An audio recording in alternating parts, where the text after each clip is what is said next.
Okay, we are live. Hi, this is William Ramsey. Welcome to William Ramsey Investigates. On today's show, I have a very special guest, returning guest.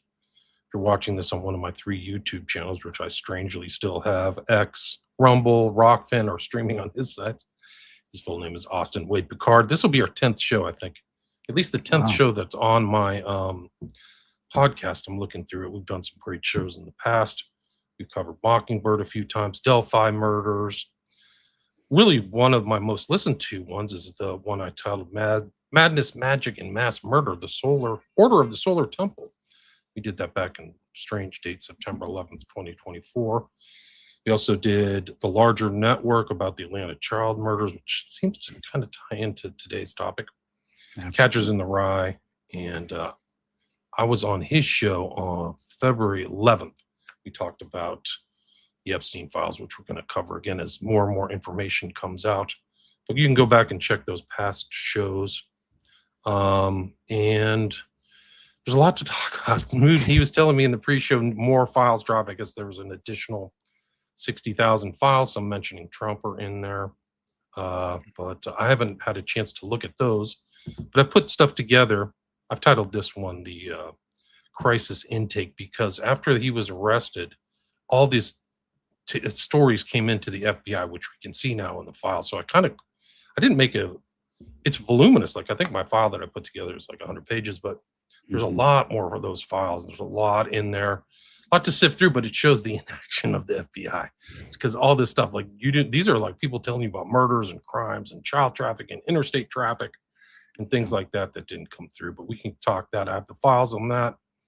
I also did an Eyes Wide Shut kind of tie into Epstein, which we can talk about. Also, civil litigation. There's a lot to talk about. So, Austin, welcome to the show.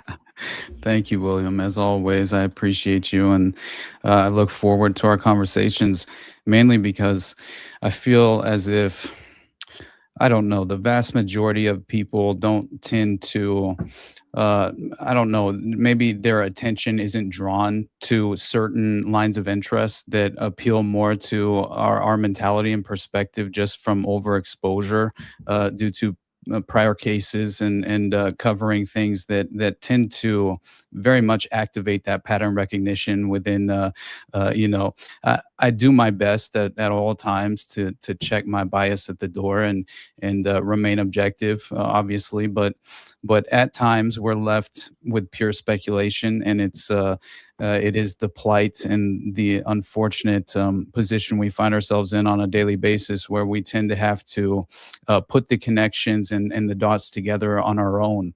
And otherwise, we tend to be led by the nose, by the very individuals who typically have cultivated and very much evolved these sophisticated methods of deception, and I like to reference them as mind manipulators that have learned how to misdirect the public's attention from what is most important to take away from, just as far as your conclusion, how you conclude and internalize most of this information, and in a way that I think hopefully you can rely on in the future, because that's where I find myself so frustrated, is in times like this, with the fog of war layered around us, and the level of limited hangouts and psychological warfare operations. Yeah, it's a lot to wade through. So I appreciate you, no doubt. It's incredible. I mean, we arranged to have this talk, and in the time that we arranged it, the war started. So the war, we're supposedly not at war, at least according to Johnson, our Speaker of the House, says we're not at war. I guess blowing up little innocent kids halfway across the world does not conclude warfare. Somebody's book, but you talk about psyops and manipulation. I mean, it's just off the charts. I have to like find out what's really going on from third parties, not even from my own government. I think they're Mhm. lying about the body count, lying about everything. And this is one of the big things they're lying about. Oh yeah. For people who don't know, they had 1,000 people working on redactions of these files starting in March of last year. And it's in the documents. They say it. Like, we got Mhm. 1,000 people doing these redactions. Like, why the cover up? Yeah, and how Because many taxpayer dollars were devoted millions. to that effort? I And don't know. just so happens these newly released DOJ files in regard to Trump apparently were withheld accidentally, because the official narrative is in justification is they were apparently withheld due to being incorrectly marked as duplicates. Um, I would have to ask the vast majority of people in our audience if they believe that at face value. No, I don't. There's so many other duplicates in the files. So like, oh, you were stressed about these particular duplicates. Like their lines Mhm. are even getting worse and worse. Like they're Right. just like slop. They just know And that nobody's going to do anything. I think that's what they're oh, yeah, relying on. exactly. And Wexner, I'm sure you noticed his little Kabbalah bracelet that he's Sure did. wearing, while his attorney is leaning into him and providing him with this very sophisticated legal counsel of what was it? I'll kill you if you Shut say up or I'll anything kill else you. more Yeah. than 5 words. Yeah. Yeah. I mean, and let alone the symbolic nature of the occultism involved and layered throughout the files themselves. I mean, even just the event, right? Just considering that Epstein was allegedly 66 years old and 6 months when he dies, and then you have Prince Andrew. Coincidentally, being arrested on his 66th birthday by 6 police officers, exactly 666 days after these blood soaked royal horses escape and bolt through the streets of the UK and basically perform this strange behold a pale horse moment. Um, it's just difficult not to acknowledge those moments as well, right? And for what it's worth, I'm not entirely sure how to internalize it, but clearly there's an occult layer to all of this. Yeah, deeper religious layer too. The drive for a third temple, Purim stuff. The Mhm. dreaded Persian. Things like The Amalek. prophecy. They're talking Yeah. about Amalek again, and this is. I mean, it's not occultism, but they're like these are things from thousands of years ago, guys. Like, Yeah. wow.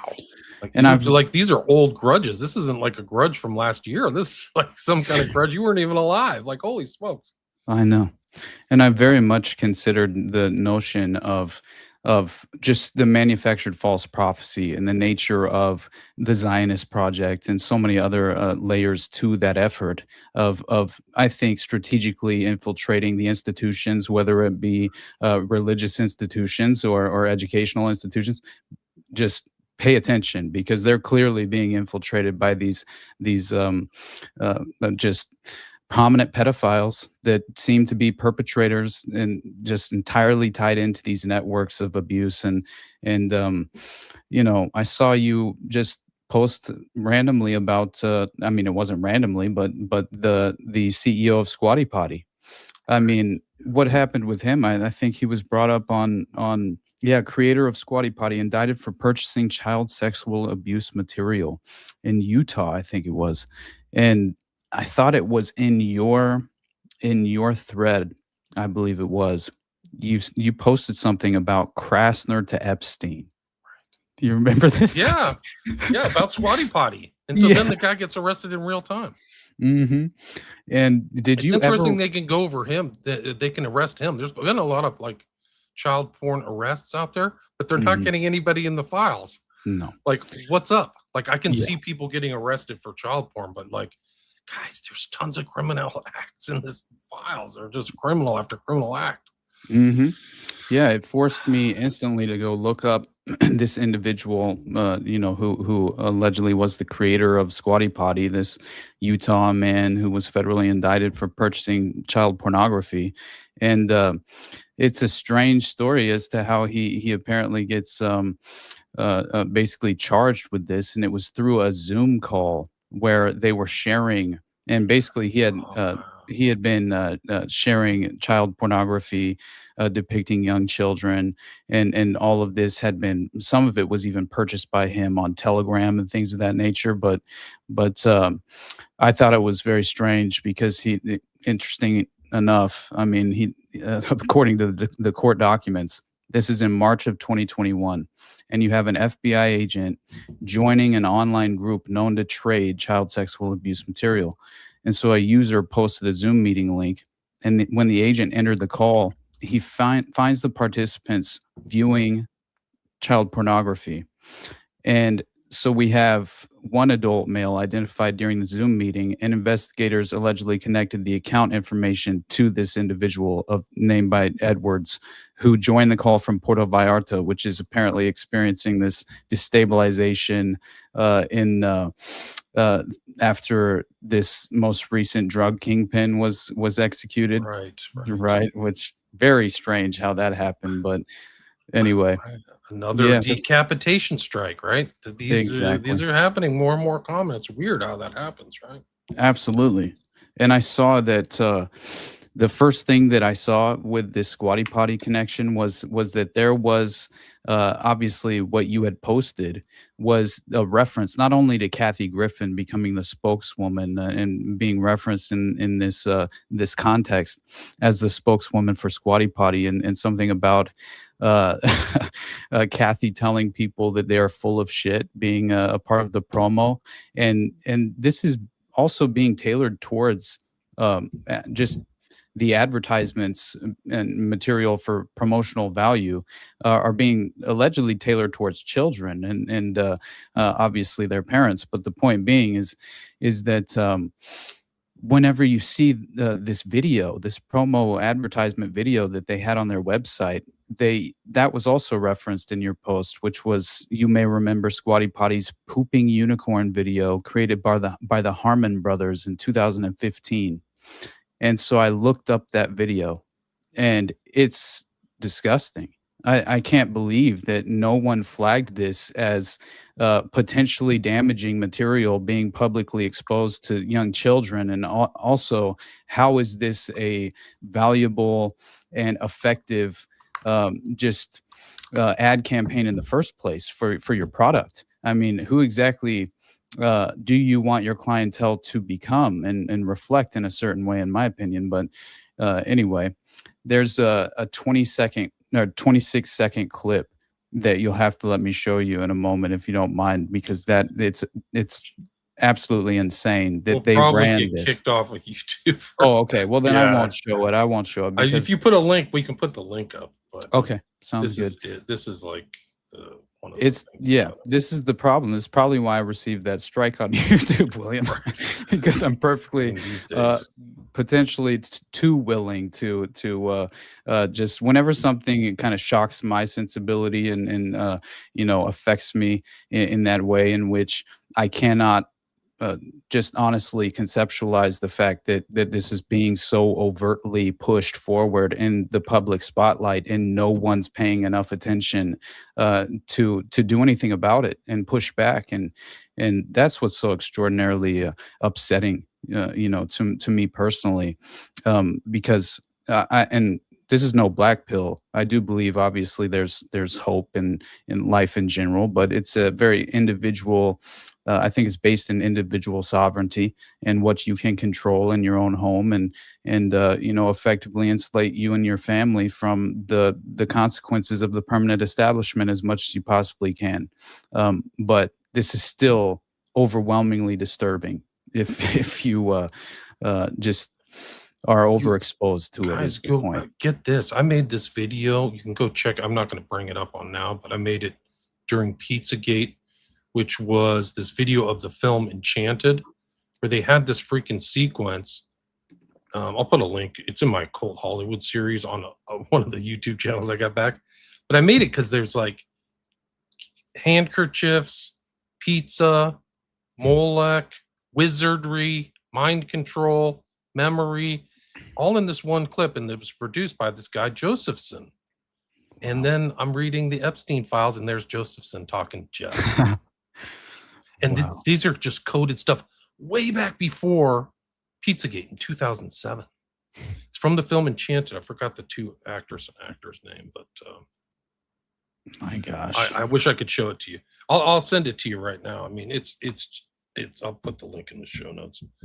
I just can't do it on YouTube because they'll just demonetize it. Right. Yeah. And Josephson, his wife left him. So his wife left him over Jeff Epstein. She came out and literally said something in public. I had no idea he was really friends with him.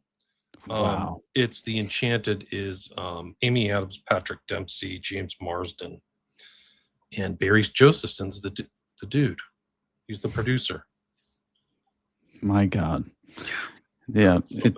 it's never ending when it comes down to it. As far as all that reminds me of is instantly the strange connection between, obviously, if you consider some of what you had sent me was regarding Leon Black. And I found that obviously very important just due to his overwhelming connections to the Epstein network. But not only that, it was the fact that clearly through Apollo Global Management, there are much more disturbing connections to, I believe, avenues of opportunity to effectively procure children. And this is something that I think people should understand, is that these networks have systematically entrenched themselves to the point to where they can obtain legitimate bios in term and we're talking schedules. As far as, this is why the finders were essentially collecting intelligence on families and how they functioned, and when the parents were out of the home,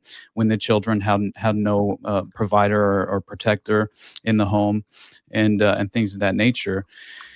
And it's just once you so I instantly I thought of Athena Veronis, the fixer for the finders, right? Who effectively she inevitably, I believe, took up a position that was I believe she conveniently became the first FBI liaison for NECMEC, is what it was, the National Center for Missing and Exploited Children.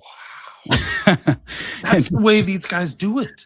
It's like the Yes. dual use. Like, oh yeah, I'm really interested, and then they're doing it. Mm-hmm. You know, No. like, oh yeah, that's why they joined the Boy Scouts or something. Like, hey, I'm helping these kids out. Or there's so many in these files. There are networks like of people who were, brought up in houses or from broken homes, like they're connected to Epstein. Mm-hmm. Interlochen, which I found out he donated $400,000 to Interlochen, this summer camp for children for the arts. So then you have kids from an artistic background. They're not the nerds. They're maybe better looking or something No. because they're on stage or they're more interested in their looks. Wow. And they're sending him all kinds of stuff. Jeff, you're just such a wonderful guy. Thanks for these great donations, and you've been such a help, and we're building a cabin because of you, and all this stuff. He's like, that's right. So the abuse, there was another one that this intake files where they said, how long is the abuse going on? And he said the response was 4 years. Like, it's not even funny. Like, but people knew that it was going on. So like one of the things unfolding to me, it's not that it's just the abuse is going on. People are covering it up for decades. Yep. But yeah, these networks, I've got a thing from like an old file for this. I mean, you talk about Juarez and stuff. I talked about Juarez, but there's the thing you're talking about. You can see that highlighted. That's Life Touch, right? You want to talk about that? Yes. My God. Yeah. When I found out that he's connected to this yearbook photo, essentially Life Touch being the largest school photography company in the United States and is owned by Shutterfly, which was acquired apparently by the parent company. It's Shutterfly is the parent company of Life Touch, which was acquired by Apollo Global Management in 2019, I believe, which is Leon Black's company. I believe he was the former CEO. Right? Yeah. And Jeffrey had $2.5 million invested in this. This is from his stuff in 2012. You can see it highlighted right there. Shutterfly, 2.5 mil. That is maybe insane. Maybe it's two tranches of 2.5.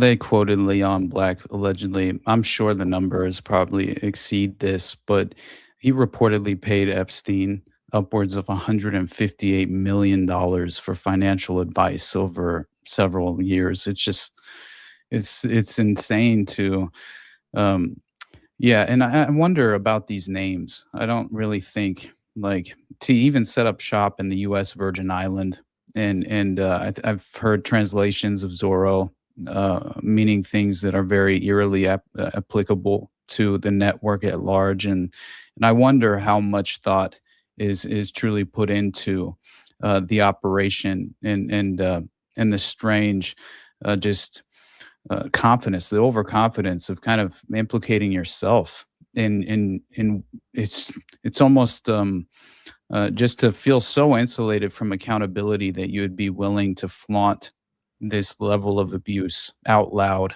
is it's just disgusting, you know. But anyway, yeah, He Black got was away with it for so long. He had to mhm. have blackmailed or paid off a lot of the, authorities, politicians or something. Yeah. Oh, yeah, and I think that comes in the form of, even the Thomas Pritzker connection, right, that we were discussing privately.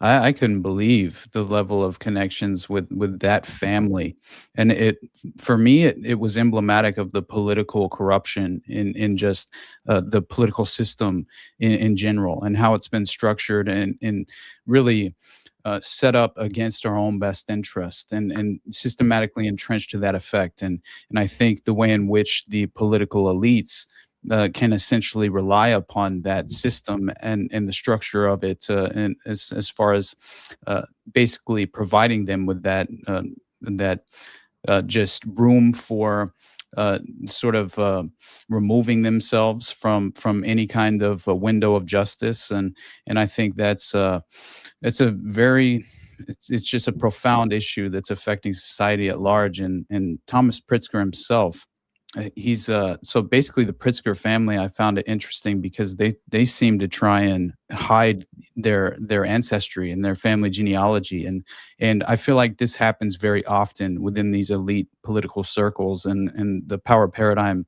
in general. And I think Epstein himself, I think we talked about that on the last episode. Potentially his genealogy is far more tapped in to the political establishment and the power cabal than most people would probably imagine, and that rags to riches story was truly a false narrative, which most of them seem to be. I mean, Jeff Bezos's father was like financed DARPA or something. I mean, it's ridiculous to imagine that the LifeLog project wasn't Facebook. I mean, it's things of that nature, which people act as if these are genuine and authentic personalities rising to prominence. And I just feel like once you have been aware of Laurel Canyon and Lookout Mountain Laboratory and just the CIA liaison office to Hollywood and things of that nature, script writers from the agency, not just individuals providing advice on set. No, it's much more influential than that. And anyway, that's a whole nother point. It's just fascinating to me. Your podcast is like aptly named because we're like literally looking into the parasite class. Who's Mhm. that? Who's that touching Leon Black over there? Who's that guy Oh on the my right? He looks god. familiar, doesn't he? Yeah. No kidding. And that's his That's like envoy dude with the suit there. And there's cover up Bondi, cover up wow. artist with her cross out there. My She's god. playing a good part, man. Like they got her Mhm. playing a good role. But that's Leon Black hamming it up with Trump for people who are on audio. Man. Yeah, it's so bad. Like, I mean, and you can go into a show on Black, but apparently it's like the same thing. Like he does all kinds of like strange transactions and stuff. Like Mhm. these guys are doing all short selling, penny stocks. There's all kinds of implications by this guy Dalio in the files. Like Epstein is doing all these like short selling and manipulation, market manipulation stuff. And it seems like a lot of these other guys are doing these kind of schemes too. I don't know. Right. Yeah. Yeah, and that's what I thought was so crazy about Les Wexner's connection to the Ohio State University sex scandal is insane to me, and the fact that they have buildings on campus named after Les Wexner, Can you and that talk about that sex scandal? Some people don't know it, right? yeah, absolutely.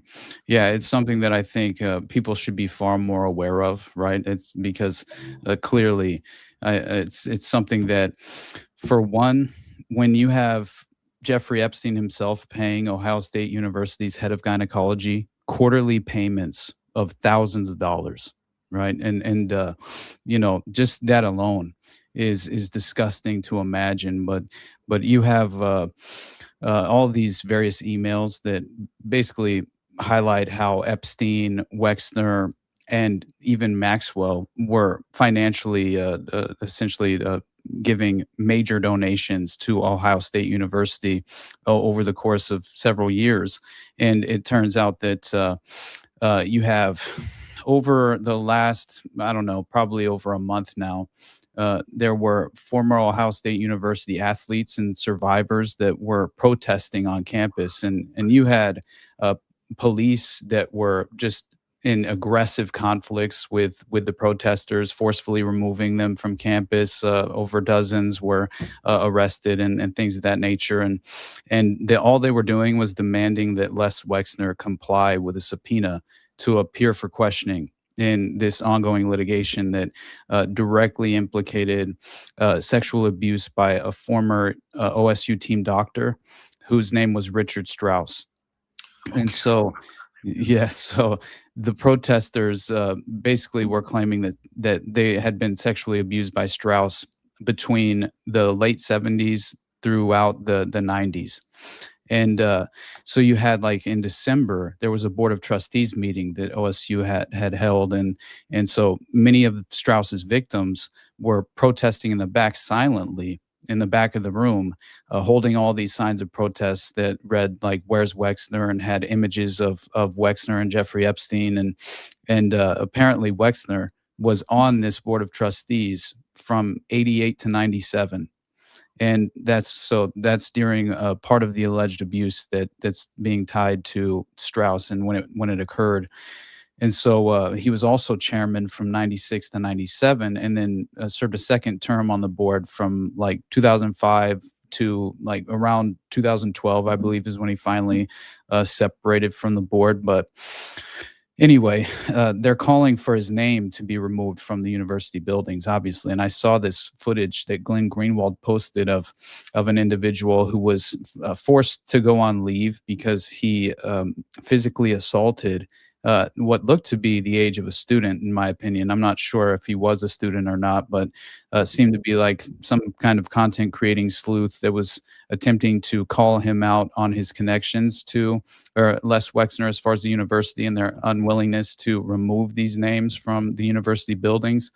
And because this individual himself, who's a part of the leadership on campus, one of the, I think he was even director or a dean. I can't remember now. He was very, very high up in the hierarchy of the university. But the point being is that he physically assaults this kid just for asking him a question about Epstein, and then acts as if he's the victim.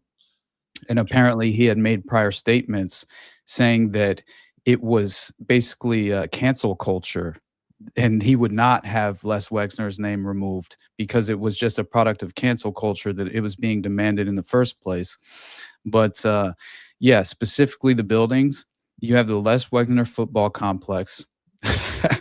You have the Ohio State University Wexner Medical Center, which very much caught my attention because what could you imagine being financed and strategically, just even if you had scientists on campus that were compromised by the network and fulfilling some sort of obligation on their behalf by performing some kind of scientific research for pedophilic abuse. It's sort of how I internalized it, but obviously that's just speculation on behalf of.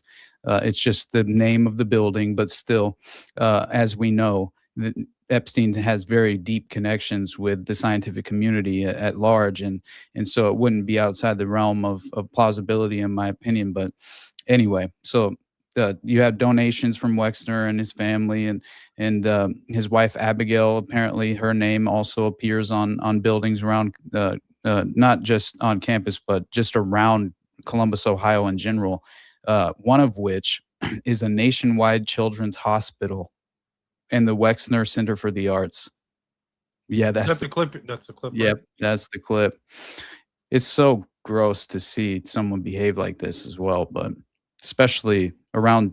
I mean, he's supposed to be helping mold young people's minds. I Yeah. mean, Hey, I'll teach you how to take down rando journalists, for sure. attack random independent journalists. hmm Meanwhile, I mean, the New York Times is running articles saying the Epstein files should never have been released, William.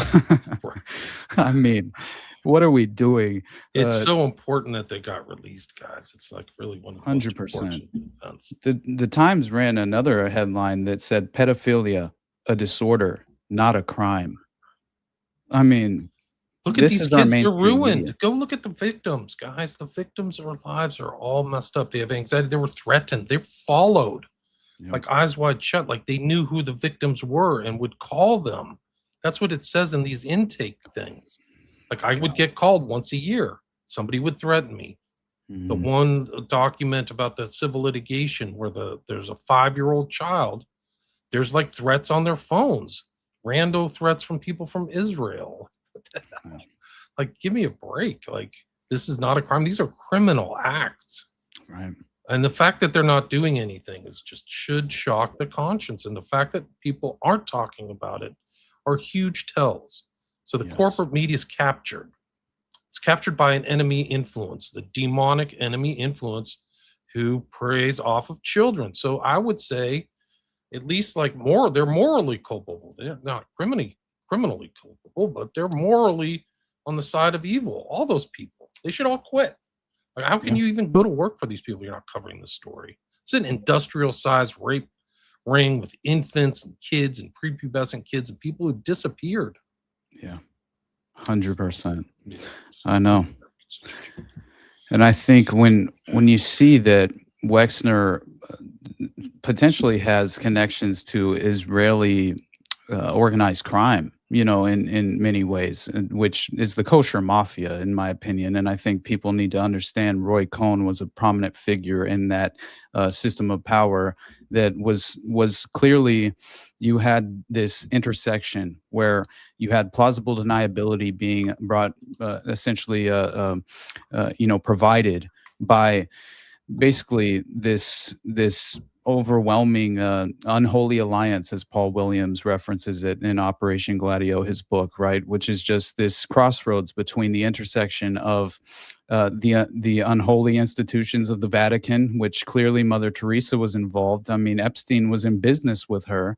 Not only Epstein, but apparently, I mean, clearly Hillary was in business with her as well, with the child orphanage, I believe it was, and knowing that she's pictured with Robert Maxwell and things of that nature. But yeah, the way I have read it many times in the past is that this was potentially just Roy Cohn's sexual blackmail operation passed off to Jeffrey Epstein and Les Wexner, and they became Ghislaine, obviously being a major factor due to her father's influence.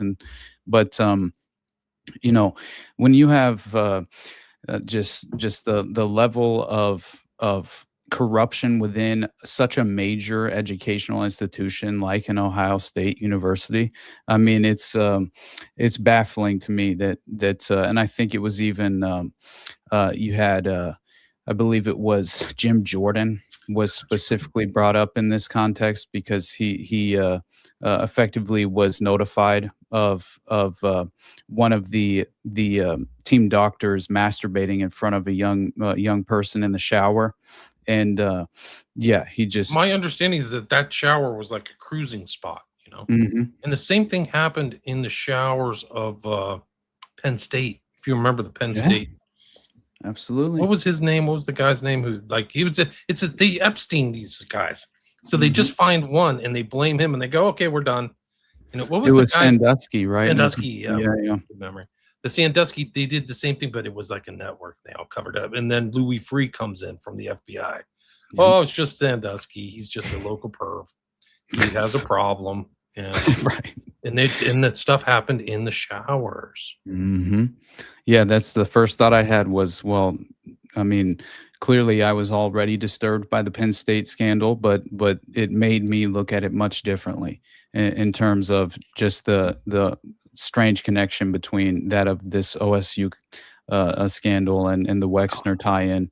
Goes back to the show we did on the networks where we like pieced it together in live action. Like, oh god, so these guys are overlapping with these guys, and then you've got what is it, Genesis, or what's the guy who was part of it had the Greek reference or whatever. Odyssey, was it the Odyssey group? Oh, the Zodiac? So no, so Yeah. that's Wasn't another it? one. That's another Oh, Zodiac okay. secret society is in these documents. And Right, right, right. I thought there was like the pedo group, There was. I forgot the name of it, but I wouldn't be surprised if there's overlaps with them and the Mhm. freaking Michigan, Ohio. I mean, what Jeffrey Epstein shows is this is an international network, and you talk about the kosher mafia. It Right. just shows like there's so much going on underneath the surface with Epstein. Hmm. Not just a Definitely. he's not a he's there's possibly drugs. There was a 5-year drug investigation in these files on him, Right. and trafficking, and financial stuff. So the way he operated, there's a lot under the surface, under the table. Yes, a lot of sub rosa stuff that we haven't even gotten to the point. I think Ghislaine Maxwell needs to be retried. Like, Oh yeah. yeah. Absolutely. And you brought up the connection to the summer camps, and the first thought I had was this new scandal that I was introduced to called the Kennecook camps, which I had no idea, and that's shocking to me because geographically it's far too close in proximity to where I grew up in Northwest Arkansas. The headquarters and where it was created was basically in Branson, Missouri, and it's this global network of Christian summer camps for children and teens around 6 to 18 years old. And How do you but yeah, spell that? How do you spell yeah, very German.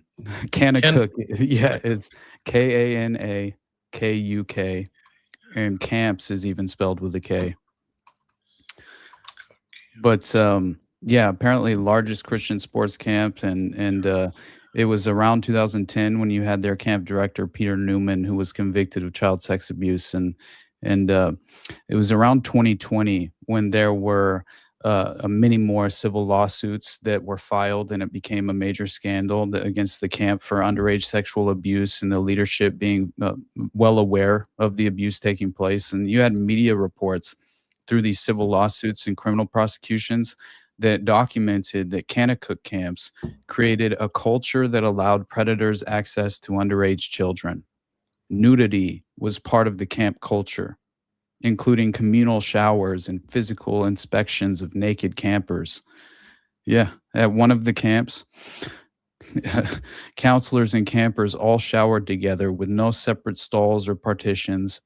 They had an employee playbook, and apparently Newman and White and the other counselors had conversations about purity, sex, and masturbation with the kids and things of that nature. But yeah, he himself was made the fall guy in a way because again they were all well aware of the abuse taking place, and I think it was mainly about managing the reputation and the reputational consequence and effects that obviously would follow.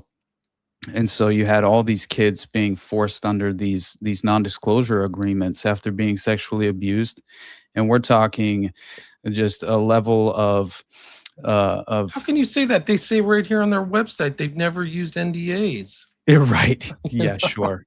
But yet you read through the That's tragic gotta story yeah. of Trey Carlock is one of the victims, and he was 28 years old, right? And he was basically forced back through this civil litigation that re-traumatized him even more so than he was prior to just having to endure another civil litigation process, and it was against Kanakuk Ministries, and so basically Peter Newman groomed and sexually abused Trey, and the claim is hundreds of others, potentially even thousands, were abused, right? And but specifically with him, there were countless. I mean, civil litigation. There's so many different lawsuits that were filed and allegations made and things of that nature. But so Trey, he goes through originally they filed the civil litigation by the age of 23, and this is required due to Texas civil statute of limitations for child sex abuse cases. And so his abuse became known through a criminal investigation in like 2009. And Kanakuk, they forced settlements on John Doe's like Trey, which included restrictive NDAs, silencing the victims, and covering up what Kanakuk knew about Newman, and apparently, along with also concealing other important information from the public, obviously through the NDAs by keeping them silent. And Trey told a therapist just before he took his own life. He said, "They will always control me, and I'll never be free." And he committed suicide at 28 years old. And I just like I watched you remember when you showed me that Vice News clip of that short Yes, yeah. documentary on Pavoni Epstein? was the girl's name. Yeah, for Hosanna Church. Yes, which is so disturbing, man. And but I will say that and it's clearly up to you, but if you wanna play the first 3 minutes of this, it's just absurdly, shocking, to your core as far as something like this being covered up in real time, and I thought the Vice coverage, at least the first 3 to 6 minutes, man, I watched 3 minutes of it, and I just emotionally I broke down for a brief moment. I turned away from the computer, and I just had to compose myself, and take a second because it's overwhelming. It's just so overwhelming to see how many different cases we can point to that directly overlap and relate so just to see the direct relationship in which the abuse takes place and how much it just parallels so many of these prior networks that we've covered. It's something I don't really. It's it's something that is too sinister to accept, and that's something that I believe I described in my Marc Dutroux episode. Is that, I mean, when how long can we essentially just allow or stand idly by, I believe is the way that I put it, while the true intentions of our ruling class remain beyond the veil of public scrutiny. And I thought, just because of how much I never expected these files to expose so much of what they have, honestly, and that in itself is some sense of a victory for people like ourselves. But my issue lies in the misdirection, in the short memory of the public, in the reality of the fact that this continues, this sadistic process and systematic nature of this abuse, it continues unabated. And until we have some viable avenue to push back and basically restructure this system to no longer provide this protection for the pedophile class. I mean, for pedophiles to be basically offered a protected class, and to some extent, I mean, that is essentially what's happening with the normalization of pedophiles in America, and and the level that people are now aware of it, but yet still will be, in some sense of the word, deceived into engaging back in the very same process that led to this outcome.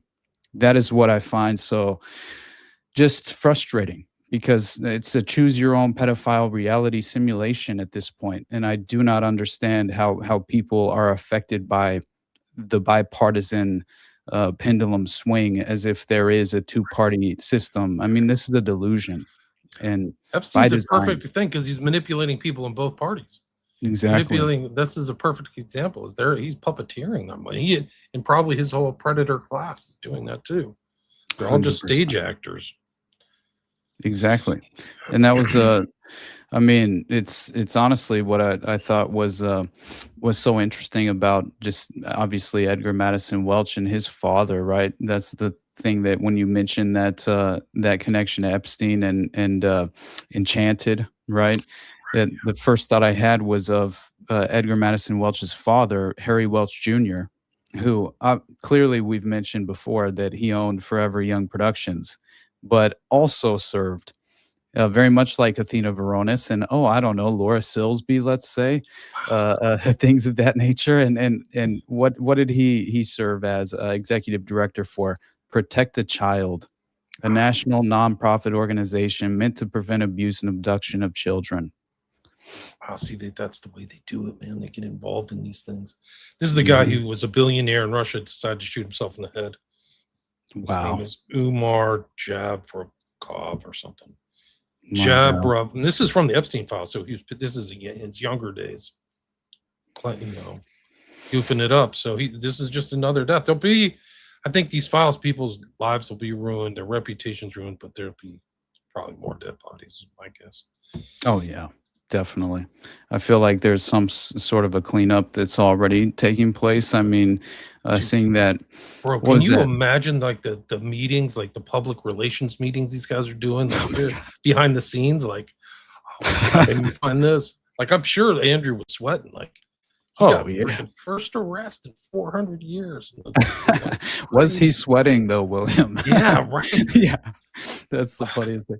The Him and thing Peter is that Thiel, have man. you seen this report about like him being implicated in the actual death of some young Epstein. girl? Oh no, no, I don't Yeah, think I let me see have. if I can find that. Somebody did some great research. Let me see if I can find it. But yeah, God, Man, so bad. I I knew. don't want to play that file because Oh yeah, then no. I won't be able to monetize it, and it's just like, and then I'm they'll, I sorry, mean, Willie. Like, I'm expecting to get it taken away. I'm right. expecting my YouTube channel to be taken away. So Hmm. just an FYI to everybody. It feels inevitable at this point Yeah, for I'm me sure as it well, is. but yes, I'm This not. guy, okay, this is it. This. You want to go to disturb route? Zelensky's implicated in this stuff. Oh That's my what God. people hasn't made the connection yet. Is this Ukraine connection? Right. Oh, yeah, this Wow. is Well, so you know bad, what? dude. That So instantly bad. makes me think of the Ukraine connection to, believe it was Pritzker, which I thought was fascinating. And but I did see that you saw the Princess Di connection, right? That Can was you fascinating. tell me about that? So basically, you have in 2015, there's this journalist who emailed Jeffrey Epstein a series of fact checking questions for a New York Magazine profile On article that January was 30th, unpublished at the time. 2026. Mhm. And apparently, among them was, did you attend the 1994 Serpentine Gallery Gala? Did you socialize with Princess Serpentine. Diana at this event? And so apparently there was no response in the files, but there were many different allegations at the time surrounding this apparently being the reality, which has now been fully acknowledged and vindicated. Which the night in question being June 29th, 1994. It's a fundraising gala hosted by Vanity Fair, interestingly enough, which would go forward and have that story connected in with Epstein, intimidating and threatening the journalist with, I believe, the head of a cat, wasn't it? They decapitated a cat and left it on her doorstep. And yeah, which was just like, oh, okay, message sent. I'm not entirely sure to what exact detail you were attempting to evoke as far as the emotional understanding. I'm sure the cat had some sort of meaning behind it, but who knows? Anyway, point being though is that this Vanity Fair gala where Princess Di allegedly attended on the very same night that Prince Charles publicly admits to having his affair with Camilla. And so it turns out Epstein himself wrote about the very night in question. He says in 1994, just at the moment when Prince Charles is on television acknowledging his love for Camilla Parker Bowles, this is in the files. Jeffrey Epstein, he wrote about this, is sitting with his arm around Princess Diana at a dinner at the Serpentine Gallery in London while she's wearing the very revenge dress apparently that evening. And so I Is there just a thought picture of that, or they're just? Is it there a there. picture of her with Epstein? I haven't found it, no, Okay. but I have. I saw pictures of them at the event, but I haven't seen pictures of them together at the event. Just them showing up to the event, which I thought was, kind of strange. You would think that would instantly be made public as if it were true. So hopefully that comes to fruition, but you never know. It just There is instantly an caught my article attention. about it, so that's it. So that's her revenge dress. Let's see. Isn't that strange? I mean, my God, understanding the connection he had with Prince Andrew for one, but I mean, as I mentioned before, he's involved in the same business as Mother Teresa at some point, which I do believe was an international child sex trafficker and abuser as well, and I mean, allegedly earned like up to $100 million annually for the Vatican, but that's just according to many different allegations. But I think it was a baby doctor, the Haitian. It was also a connection with the Haitian dictator, which I thought very strange, considering the Laura Silsby connection in with the Clinton Foundation, and obviously I think. I believe someone in my audience, I'm sure he's probably a member of yours as well. His name's Uncle Ted. He shows up quite frequently, but he mentions promise very often. And I do think promise is something that people should consistently overexpose themselves to the details in regard to that. Not only the Hamilton lawsuit events law, but the connections of the Promise software scandal. And I mean, Danny Castellero died for a reason, right? This octopus of global control is very real. But anyway, the point being is that you had a criminal involved in the savings and loan scandal.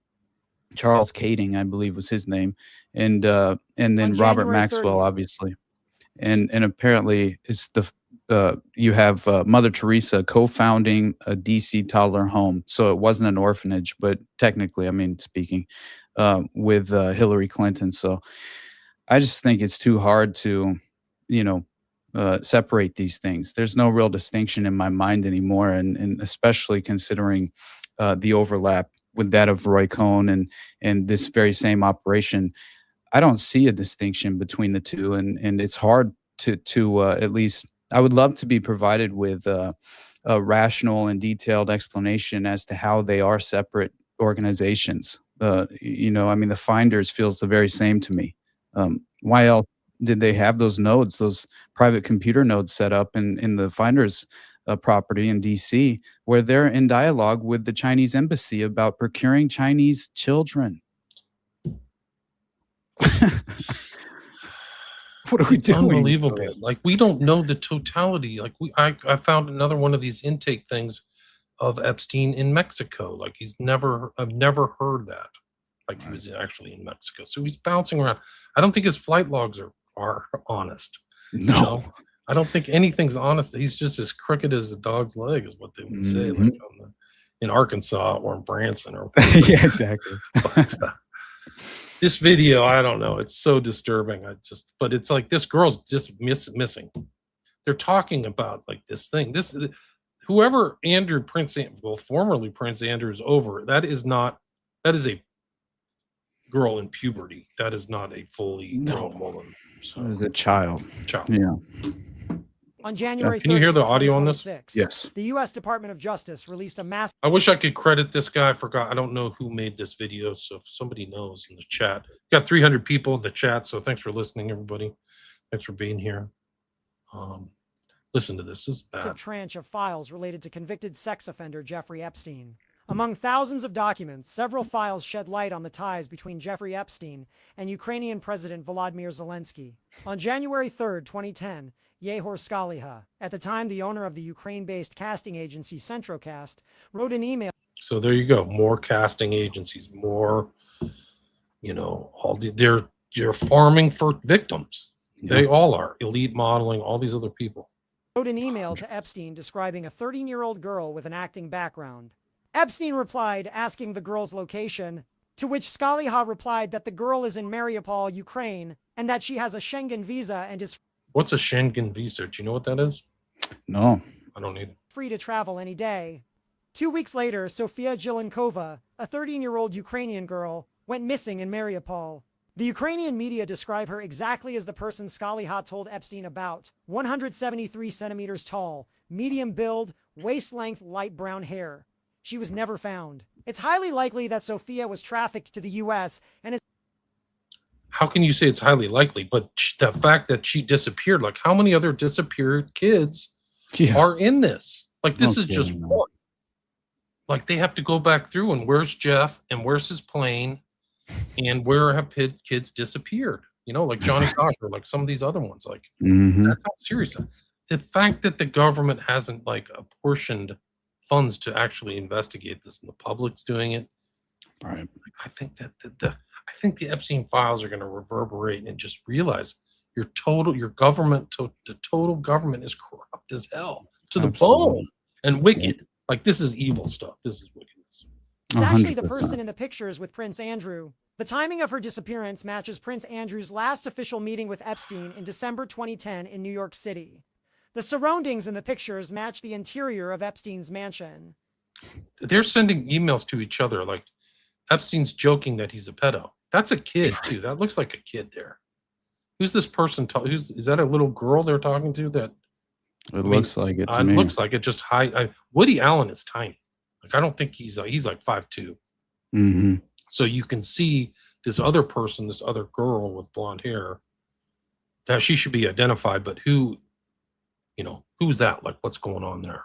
Right. They said they're pedos to each other. Like have you seen that email where he's joking around? Oh, Like, yeah. hey, yeah, we're just hanging, just me and the pedos or whatever, something like that. In another email from Scaliha, dated January 11th, 2011, he wrote, "Too bad the prince did our little actress dirty." It's not quite clear what Scaliha means, but in another file, a different girl is mentioned who was sold for sex and torture. And the email mentions that Prince Andrew was an accessory to her death. Man. Is he tortured her and me to force her murder? Tortured her and me.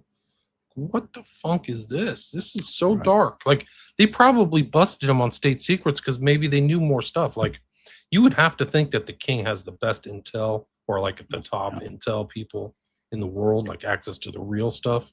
Mm-hmm. So maybe my assumption is they were like, oh, there was that other thing about Andrew and the party. Did you read that testimony where from the 90s where they like took some girl to a farm and did her like horrible stuff? Did you see that one? Yeah. I did. And I saw it. Honestly, it was like a couple of months ago. I saw that biographer or historian. I think his name was, he's like a UK historian or something. And his name's Andrew Lowney, I believe. Yeah. Yeah, I've Andrew had him on Lowney. my show, Andrew Lowney. Oh, did you really? Yeah, I Oh, had him wow. we talked about Mountbatten. Yes. See, I didn't know a lot of the stuff about Mountbatten, but the Anglo-Irish spice ring, man. yeah. Yeah. Going to Kinkora. Malta for boys and girls. Mm-hmm. These guys are doing that, man. It's so freaking bad. Like when you see the big picture, it's just like this is the predator class, man. Absolutely. And basically, Roy Cohn trafficked Richard Kerr from the Kinkora Boys Home and raped him. I mean, this is a legitimate. I didn't know that either. Yes, and this is how it was described. Was just as far as at the time when Kinkora broke publicly, a honey trap baited with children. Put simply, MI6, MI5, and the RUC, the Royal Ulster Constabulary or whatever it is, I forget, special branch. Ireland or whatever. I think. Yeah, exactly. Basically, they ran Kinkora and other child care homes as honey traps to ensnare and blackmail unionist politicians and paramilitaries who abuse children. It's just whenever you discover this fact and that it connects to some strange Freemason groups from the UK that apparently were involved with staging the civil strife within Northern Ireland at the time and breaking into the separate, like all of this destabilization was essentially just a gladio technique on an operation ran by these alpha Freemasonic lodges that were apparently involved in what became Operation Clockwork Orange, which was a major component to basically there was one individual, his name was I believe he was coined as the man who knew too much is what they basically referenced him as, and he went through like this major smear campaign following his account and witness testimony being made public. But apparently he was you had Operation Clockwork Orange was basically this security services project from the British intelligence to basically create this a black propaganda technique that would help destabilize and overthrow the British Prime Minister Harold Wilson, which apparently that was all involved in a strategic coup d'etat with the British intelligence at the time. And this is just leading up to the green light of Operation Clockwork Orange. So apparently they kind of ushered in their own political puppets to then basically give them and provide them the green light necessary to go forward with this operation of destabilization. But it's fascinating stuff, because this guy Colin Wallace, he's basically involved in psychological operations and intelligence in Northern Ireland, and he tells a story of running around and not only destroying but staging satanic ritual abuse, child sacrifice sites all throughout Northern Ireland.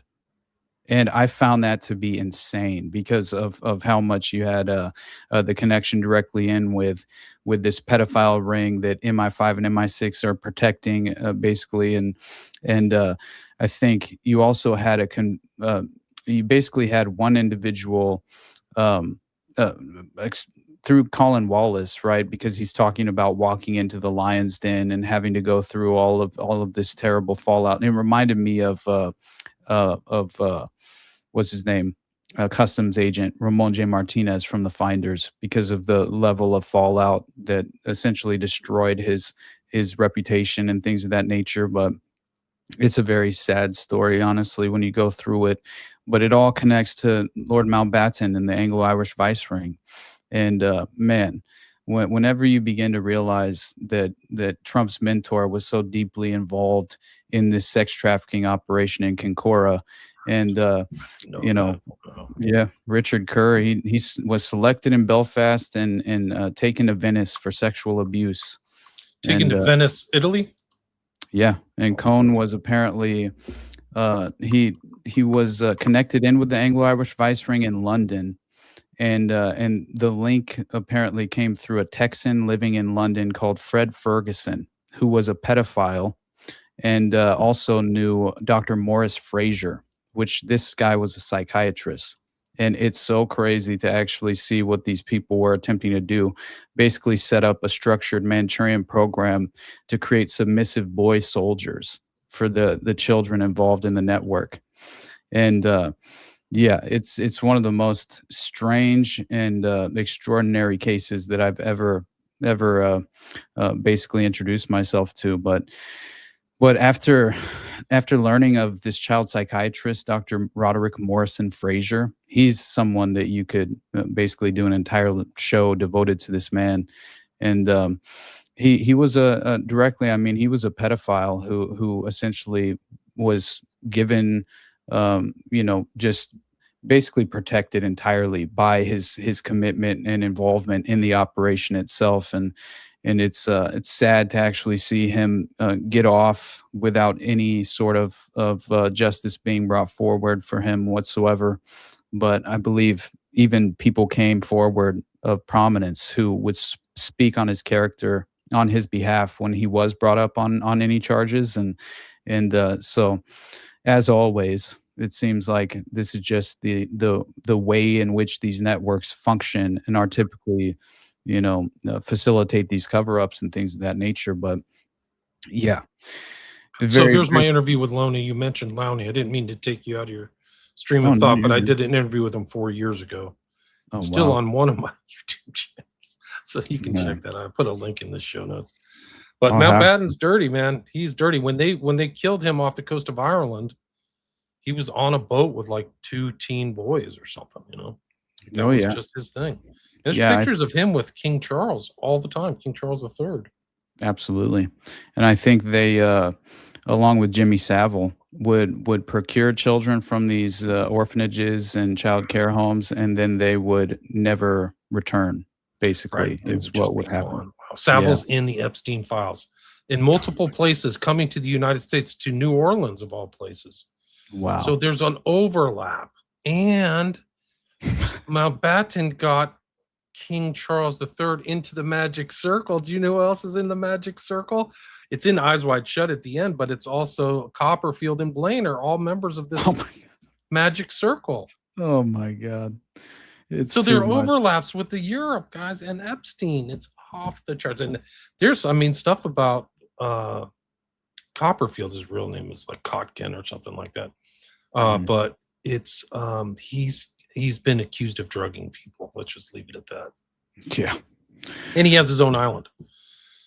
Oh my So God. like there's overlaps with their own islands. Epstein's going to Branson's island. Like, hey, let's go cruise over there. So Epstein's totally networked. Wow. Yeah. That is insane, man. It Just is absolutely insane. and seeing like the Peter Nygaard, just as an example, obviously conducting the very same sort of operation and even procuring himself an island that apparently many of the natives would go missing around the area, and a lot of missing persons related to Yeah. that. No kidding. Insane to me. But Mountbatten was basically a close. Obviously, he was a close friend with Jimmy Savile, the necrophiliac and child rapist, and that was in the Mountbatten dossier. Oh my God, that's one of the most disturbing things you could ever expose yourself to. Talk about utterly depraved collection of perverts. These guys are not just child molesters; they're sadists. They go to Right, a they're level into that you torturing people. Yeah. exactly, man. I mean, it's Yeah, they have insane. incredible stuff. Hmm. There's Telling like you. this is like some kind of GM. So Ghislaine Maxwell, Red Leather. They're talking about a picture, and it's sent. So this is FBI, right? Hmm. This is one of them. That's her in a red leather coat. I went on a bathroom break. I thought they were spying us. I kept seeing them around. I took pictures of them spying us. Something to be said about that strange feeling. Made 2 copies of pics. One is for me, blank. The other's a whole series. I think the girl in the long blazer is blank. I was at a hotel with them when she came out of the elevator. So photographers with Ghislaine Maxwell, I think, took pics, and she was told, and so his girlfriend and a famous author of children's books. I'm guessing they were all there. So they were all in New Orleans at the Jimmy Savile event. Wow. That trade show was during Mardi Gras. It's right around Oh this my time. God. Yeah. What year was that? Did you see? 2021. But they're going over the documents. So this is Right. like FBI analyzing past documents. But Savile's mentioned. Oh my God, man. Here's the other one. And Yeah, Savile's a member of the Temple of the Sun, an ONIA like adjunct. Like Mhm. you can't even write this stuff. No. Like here he is in his like weird wizard coat. Yep. Pull this Yeah, up. and that's another thing people would say about Savile is that he believed he was basically a wizard, and that his unlit cigar was his wand. Yeah. Yeah, and I always This- found that to be interesting. Whenever they do this, this is a sign of initiation. This is a Masonic sign. So his hand placement there is all intentional. I could My do a whole God. other show on that stuff. Right. Yeah, and that's what I found to be so throughout the research into Mountbatten was the fact that there was a major dossier the FBI had on him following World War II, and it basically within it, the FBI compiles all these different documents and allegations and character references that people had made on the record, and you have I think one individual claiming that. Apparently in these circles that Mountbatten and his wife were considered to be persons of extremely low morals is the way that it was described. And her opinion of him was that he was an unfit man to direct any sort of military operations because of this condition. She stated that his wife, Lady Mountbatten, was considered equally erratic. And so obviously Mountbatten after World War II becomes NATO commander of Allied forces in the Mediterranean, admiral of the fleet, and then later on becomes chief of the defense staff. And you had an individual named Norman Neild, who was Mountbatten's personal driver between 42 and 43. He specifically says that at the time, Mountbatten was living in a large house in Fareham, Hampshire, near Portsmouth. And according to Neild, Mountbatten was a boy lover and a sexual deviant who preyed on young boys to fulfill his bizarre sexual fantasies. He used brandy and lemonade to help seduce his young victims. And yeah, so apparently Alfred Arnold was the Prime Minister of Northern Ireland's aide and the pedophile who set up the Anglo-Irish Vice Ring, of which Lord Mountbatten was the highest-ranking born member.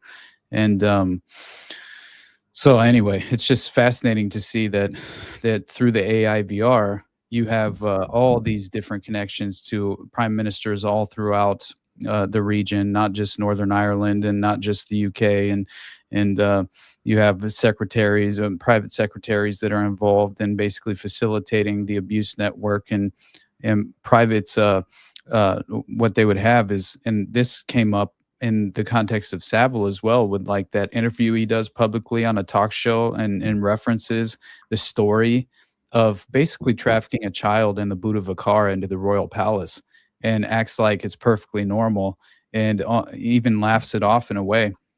But they use these strange what are they called whenever they're basically ushered around by a private driving service. Damn it.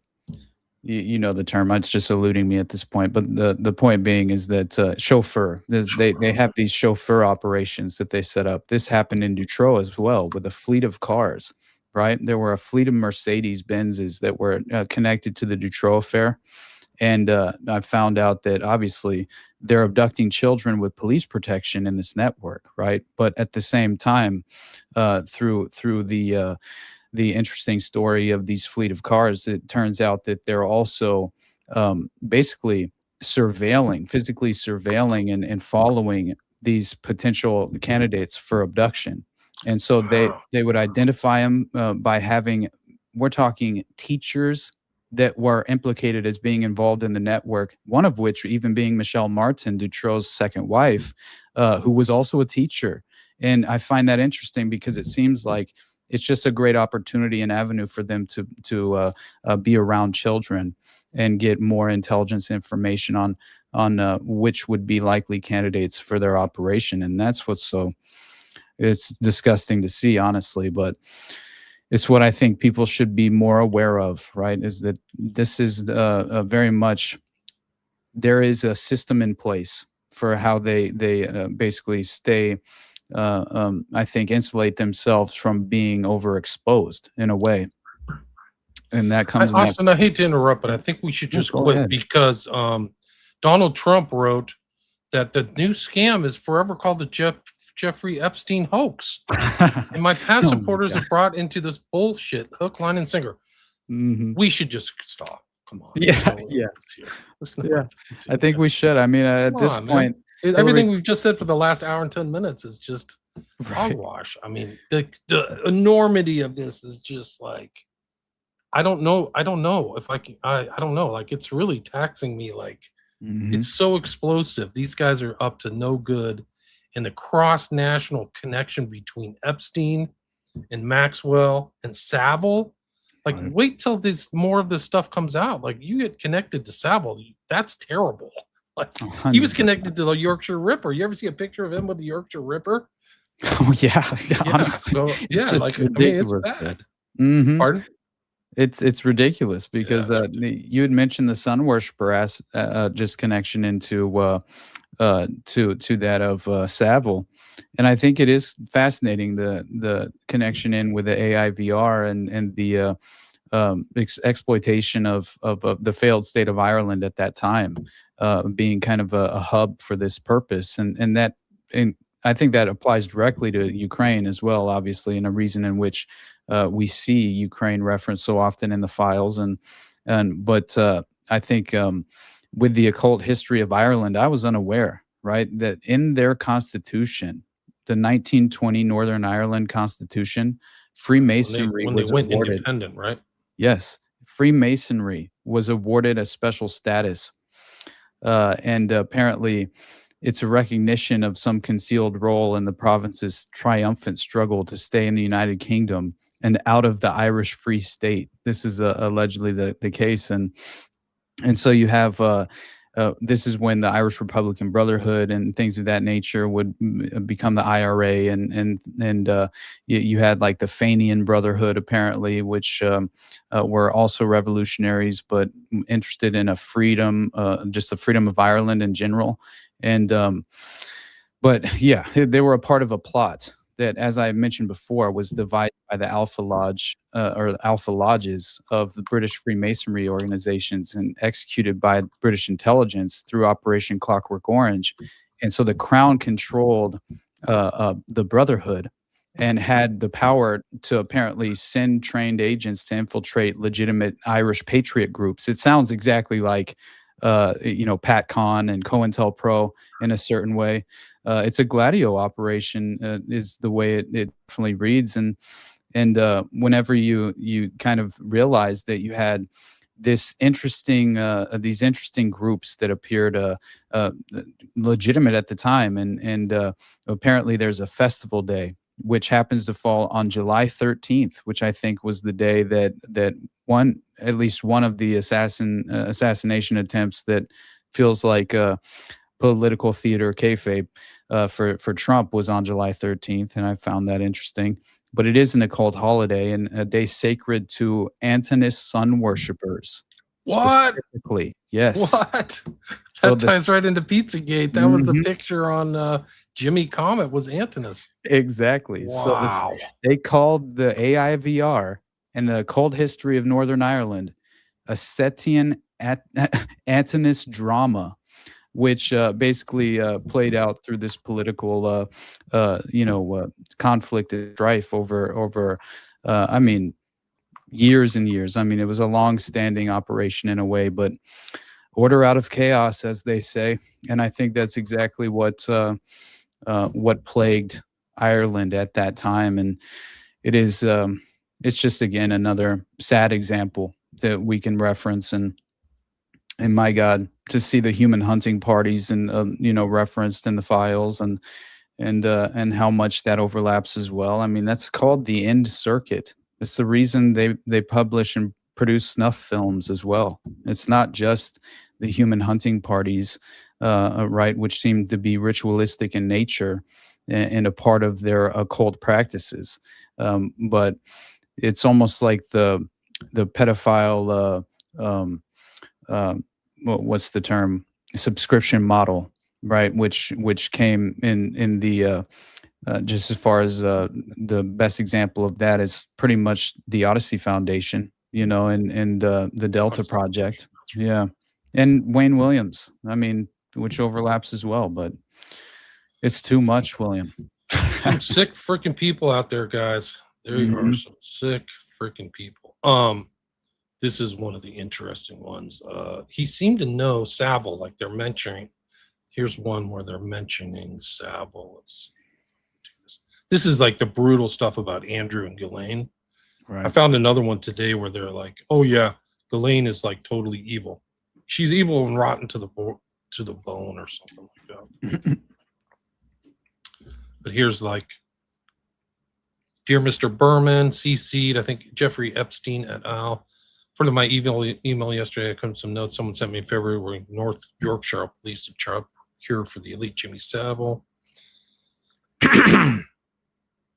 Spots on child abuse."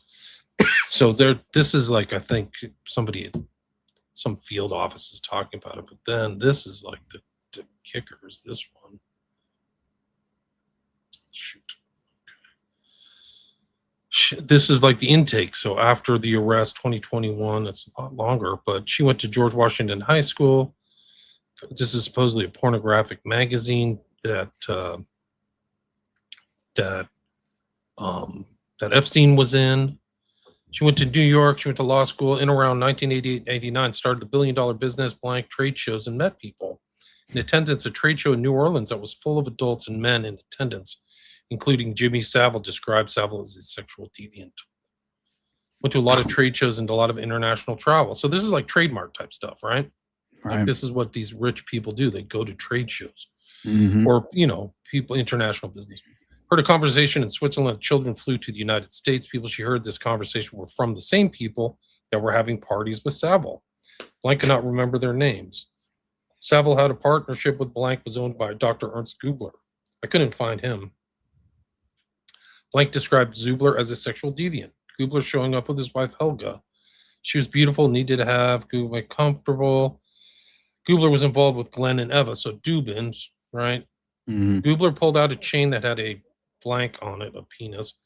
Gubler told he drank the blood of children. It reinvigorated his sex life. Wow.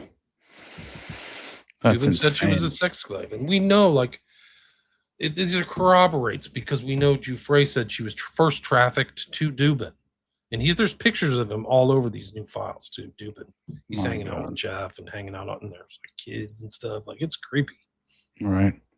Yeah, I think that Virginia people have basically claimed that she was mentioning that she was sex trafficked to an individual that was basically um, had, I think it was a major hotel chain that he had created himself. I think it was basically an implication that it was Thomas Pritzker, I believe it was, right, who is involved with Hyatt Hotels and apparently has a longstanding relationship with apparently business conflicts with Donald Trump and things of that nature. But it's far more than that. I mean, I think he was even listed in the files. He appeared on the list that Epstein sent to himself the week before he was arrested. And the subject line read, "List for Steve Bannon." I thought that was interesting. But yeah, I mean, Pritzker himself, obviously member of the major Pritzker family, which I had mentioned earlier. And this family is one of the wealthiest families in the entire United States, right? And apparently they own this trade credit or TransUnion Credit Bureau and things of that nature. And multiple companies are a part of this Hyatt Hotels Corporation and Marmon Group or something, some sort of conglomerate that they're a part of. But the point being is they're of Jewish descent. It's a part of the reason why I believe they attempted to, at the very least, disguise their genealogy and their ancestry to a certain point.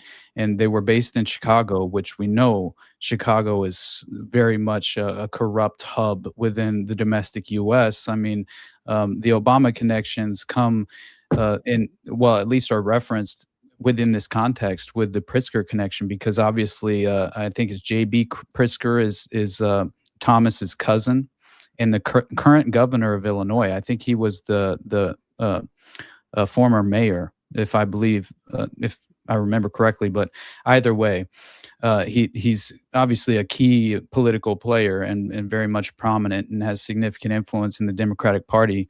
And Penny Pritzker is another cousin of Thomas, and she served as the U.S. Secretary of Commerce under President Obama, and was, apparently all of them are philanthropists or full-on rapists. I don't know. Whichever way Philanthropath is probably a better word. Exactly. Whichever way you want to describe it Yeah. would be a little more fitting. But there was the Pritzker organization is like basically they involved with Thomas being the executive chairman, and so you have the Pritzker organization as and the board of trustees of the University of Chicago. So again, an educational institution is implicated here, and I don't believe either of the Pritzker organization or the board of trustees for the University of Chicago responded to any of the media. Obviously the just media members reaching out to them for some sort of on the record response. They refused to go on the record with anything whatsoever in regard to this connection. But the student newspaper for this university is apparently the first to report on the emails and the connections between Epstein and Pritzker. And so you have a handful of different emails that were discussing like political events at the current moment. And one of them about Thomas Pritzker's family, Penny Pritzker, the cousin that I just mentioned, being the commerce secretary for Obama. And this was in 2013. Epstein sends Pritzker a Washington Post article about Penny. And, apparently the entire thing was about her income being $80 million and allegedly being understated in this context. And so Pritzker writes back, "I clearly did something wrong in my last life to have to deal with this bullshit, and I warned her." So I don't know what exactly they're discussing, but he says, Epstein says, "Nice to see you. Please come more often." It's unclear, obviously, what meeting or gathering they were referencing in that context, but always fun, Pritzker responded. And in 2010, Epstein forwards Pritzker an email with a subject line that includes "Nobody knows nobody in Chicago." And the email is basically this strange analysis about the inner workings of Chicago politics and the relationship between Obama and this disgraced, convicted former Illinois governor named Rod Blagojevich. Blagojevich, yeah, Blagojevich. Blagojevich. I know, Thank you, because I was unaware of this until this connection. Honestly, what was the scandal? Just if you're aware, do you remember? Yeah, he got busted on influence peddling. He was trying to arrange for the next senator I think it was to fill Obama's seat or something like that. Like he was in there trying to like negotiate it for money. Of He course. got caught. Like he left something. He's a lousy criminal. He's an attorney too. Like he left some recording of it. It's audio recording. Which, Wow. hey buddy, you want to buy the senator's office or something? And that reminds me of Senator Clay Davis in The Wire. You know what I mean? Like it just reminds me of the level of corruption. Yeah, that was. They just breathe corruption. Yeah, absolutely. And I this think is it's another the- just Go ahead. another Savile document, but like this is it. Like somebody called this in. Finger's organization is part of a cult that has Ernst Gubler. Key players, a photograph of Harvey Weinstein receiving an award at a cosmetics show. That's when Jeffrey Epstein was in the news. So they're talking about he was a substitute teacher. Maxwell's an art dealer for which he designed to develop products. Man. They went to a trade show that was really awful in New Orleans. Glenn Dubin and Leon Black were present, and Jimmy Savile was the entertainment for the night. Pretty disgusting. That is so disturbing. I mean, I have to like see if he was ever in New Orleans. I just want to confirm that, you know? Absolutely. Was Epstein ever in New Orleans? Man, New Orleans has clearly been an operational hub for intelligence for generations at this point. I mean, just seeing, what was it? Marion Petty's son was in the Civil Air Patrol and then became employed by Southern Air Transport. I mean, it's like, how is this possible that we have a direct relationship to the JFK assassination and the finders? I mean, it's just small world. You know? Yes, it is, man, especially in these circles. And my God, just the level in which, oh yeah, and by the way, that quote was so funny, just as in regard to Chicago politics and the corruption there. Rule number 1 says Pritzker of Chicago politics: no matter what you see, hear, or do, you don't know anybody and you don't know nothing.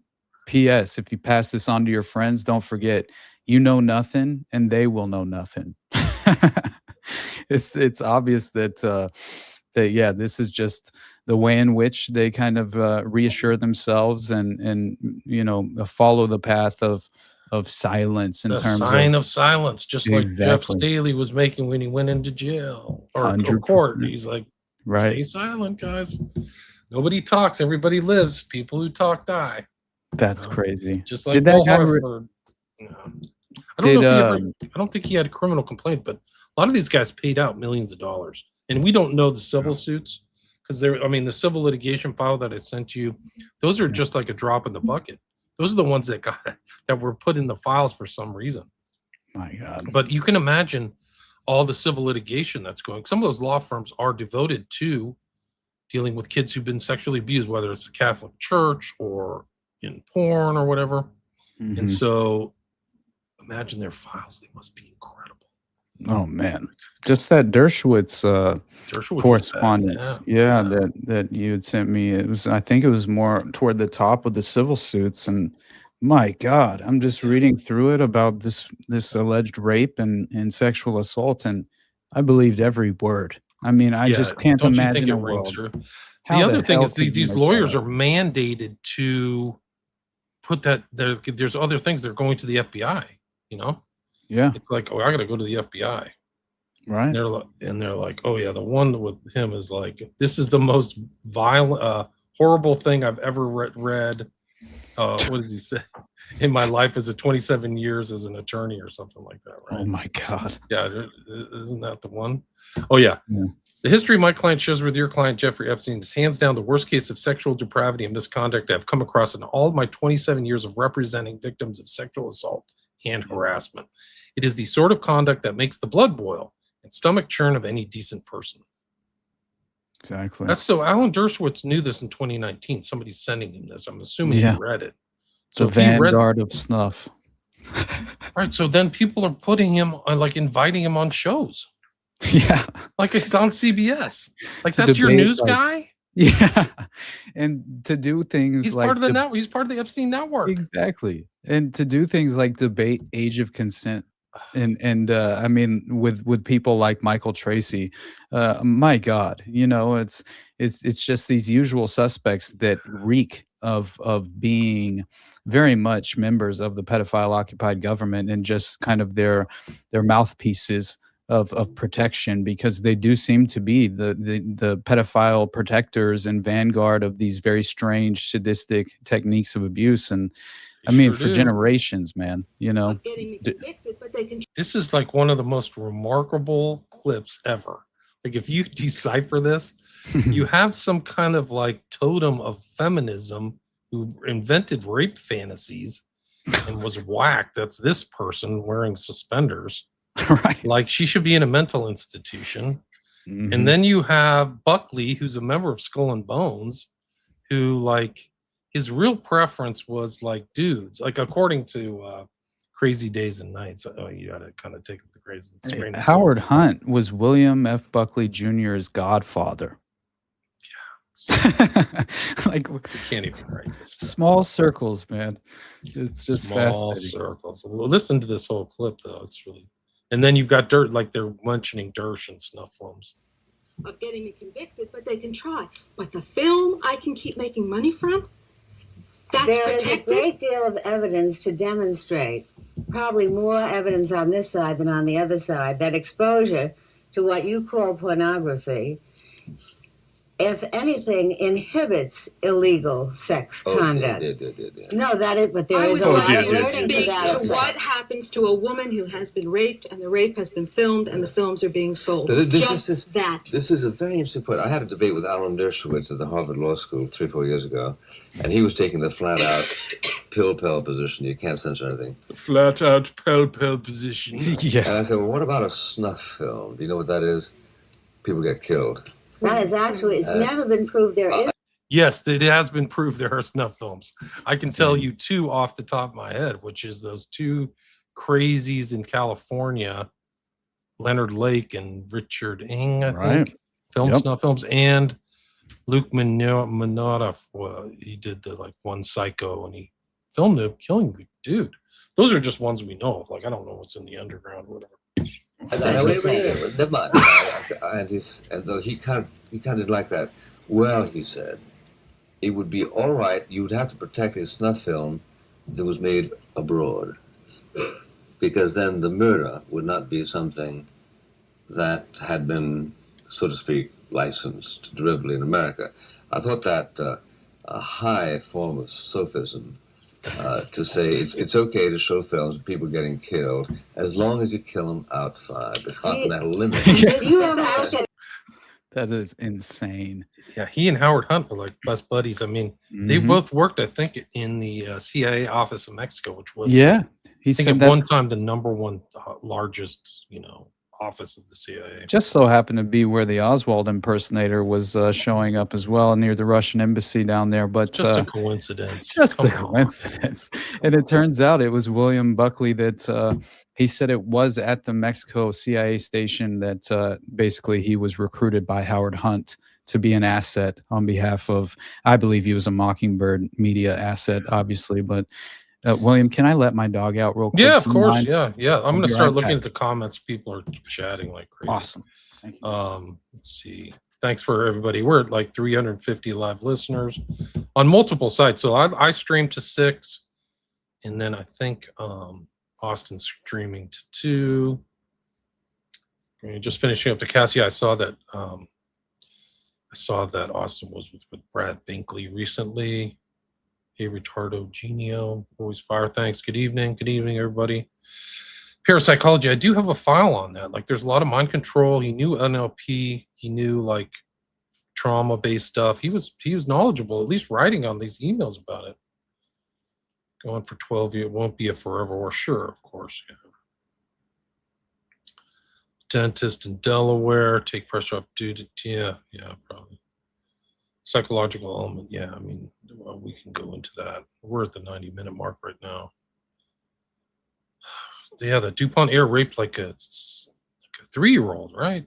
Like something like that.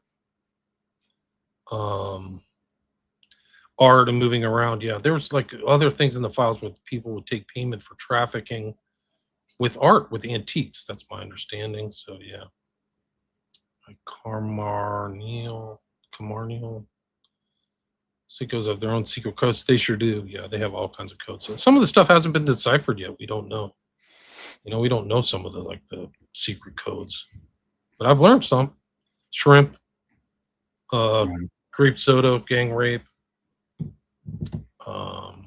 Liam.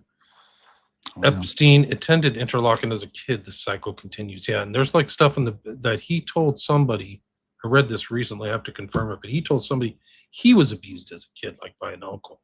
So the cycle of abuse, is that it? Yeah. MC Mac. That makes sense, though. So it's Jose, Mark McFly. Hey, Jose. I think Jose Gallison is listening. Yeah, you mentioned Leonard Lake, and yeah, the first thought I had was what it was pits that the police discovered whenever they raided his property with human remains at his home, and Leonard Lake. Mm-hmm. No, they put him in a wood chipper. Put the bodies in the wood chipper. It's just like a hell escape. Mm-hmm. Leonard Lake in the military, Vietnam.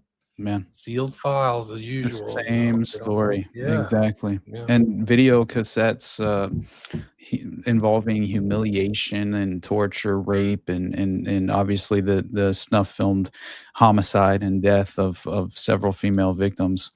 But Brandon's asking you, who was the guest you had on recently? Briefly mentioned the link between Black and Coomer Scott Green at University of Idaho. Do you know that? Oh, I think that was probably JJ Vance from Operation GCD. Yeah, he's very knowledgeable. I think he was actually a private investigator for quite some time and served some time in the military as well. So he has a very strange background. He actually has kind of a personal reference point to some of these strange operations that families will essentially parents will exploit their own children for operational applications and things of that nature, and involve them even at times accidentally and just through naivete and vulnerability right into programs that would effectively kind of send them down that path of becoming a potential potential prey for the predator class, obviously in a certain way, but for more purposes than just sexual abuse. And I think he had some sort of personal connection to a certain. I think it was some sort of curriculum that he went through, some group that was taught at Sandy Hook before it was closed down as an elementary school, which I thought was fascinating stuff. Yeah. But anyway, yeah, he's a wealth of knowledge. But I will say that the Leonard Lake connection, though, I mean, when we're talking legitimate definition of snuff films, right? And it's something that too many people, I mean, just don't realize there was a Newport Beach, California connection as well, called the Magic Club Island. And I didn't realize that connected into Manson 2 from Menser. Yeah, exactly. Bill Menser, I believe his name was, and the Arliss Perry murder, and I think Roy Radin through the contract killing of Roy Radin, and again brings in a major film producer, right? Which I think is understanding the Cotton Clubs or the Cotton Club film, and just as far as the production of those films, and, right. The story behind the film is more important than the film. Exactly. It's fascinating stuff. But yeah, there's a magic island. They called it Menser helped found a nationwide satanic private club called Magic Island, magic with a K. And Manson 2, Bill Menser was from the LA area. And apparently, I mean, you have basically the Sam cult had its headquarters in Los Angeles around this time, apparently. And so he happened to be involved with Charlie and the family in LA, And Berkowitz even acknowledged that one purpose of the New York City shootings was the production of the snuff films, obviously involved in that. But I think that was outside the Elephas Club, right, where they had in the Elephas Club, van. that's right. Yeah, which that alone is suggesting the occult, layered symbolic nature of Eliphas Levi, right? Exactly, and that was specifically referenced by David Berkowitz in an interview, was that it wasn't just Moloch, right? They were sacrificing to a deity of gods, right? Just it was a pantheon of occult gods, and for different purposes. And that makes far more sense than I would imagine Moloch or whichever form that he comes in any given ideological practice. It's the ritualistic nature of child sacrifice and offering that vulnerable child victim to that specific deity with a purpose and apparently applied to it in their devout ideological standpoint. And I just think that alone is fascinating, obviously. But the club, what happened? So that club is strange to me because Roy Radin, obviously, Berkowitz suggests he was the kingpin in a cult, allegedly, and so as far as Mincer, right, when he murdered Roy Radin. And so that cult is what I think was technically set up the Magic Club or Magic Island. And it turns out that you have the trusted bodyguard of Roy Radin, right? Or of Larry Flint, I mean, basically being involved with the murder of Roy Radin. And then also Mincer is connected in as the bodyguard for Larry Flint. So the fact that you have all these strange connections, and Larry Flint's the founder of Hustler magazine, and it's impossible to separate these things. And I think there was one informant who claimed that Mincer, he knew him personally, and he directly linked him to this private social club in Los Angeles and Newport Beach, and that it was formed specifically to cater to mystical interests. So that's why it was called the Magic Island Club. And so apparently where's this reference from? Where is it in a book? So this is connection to the Magic Island Club in Newport Beach, California, from page 964 of Maury Terry's Ultimate Evil. Yeah. So I did find that reference to obviously this same club, which they referenced as, I think Maury Terry put it as, it included dope dealing and sadomasochistic sex, were apparently a major part and component for what they would practice on a just daily basis, it seems. But the club had a branch in Houston during the Dean Corll murders. Wow. And basically directly connects in John David Norman, obviously he has the pink index cards, which Paul Bonacci claimed he even personally saw those pink index cards, which had all the victims' personal information, and even their personal background information. So much detail about the individual victims was being maintained and kept in an archive by the network itself. And when Dean Corll was exposed, it basically was revealed through that criminal case, it's just fascinating that you have this direct overlap, and that you have individuals who were going of prominence, who were helping facilitate the cover up, talking about district attorneys, things of that nature, being reassigned to these various geographical areas, even going from Denver to Atlanta to Houston. And you're wondering, how is this possible if you're not entirely compromised and acting on behalf of the network, right, for the cover up, obviously. And it's just, again, something just that I part think, of the network. Yeah, just 100%. And man, it never ends. At this never ends. point. It doesn't. Yeah. You can just pull the threads on something, and it just goes and ties into somebody else. Mhm. Tara, William Ramsey, thank you. Williams looks like Scott Connor from Zaster. I don't even know what that is. Eddie Another Nash. reference. Sandusky retired. I've asked of football. I'm still abusing boys. That wouldn't surprise me. Elaine facing justice doesn't be part of the play, not in the version of the script. Well, I think she finally got some kind of justice. Right. Children's camp. I was just going to watch that episode on the Rabbit Hole podcast. Oh yeah. So I went on with I think her name's Danielle, I believe, the host of the Rabbit Hole podcast. She's a very great person. I enjoy speaking with her, and she actually is the one who introduced me to the Kanakuk camps just recently when I went on to her show discussing Columbine, and obviously we got a little bit into the Epstein files because it's so relevant and impossible not to discuss at this point.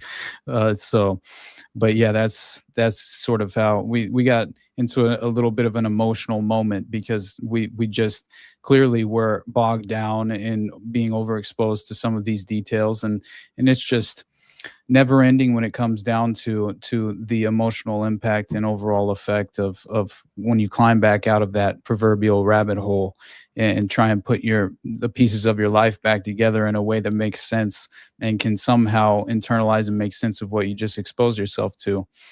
It's a daily struggle, and I feel blessed and grateful for opportunities like this because it helps me not feel entirely alone in that fight, right? Yeah. I know.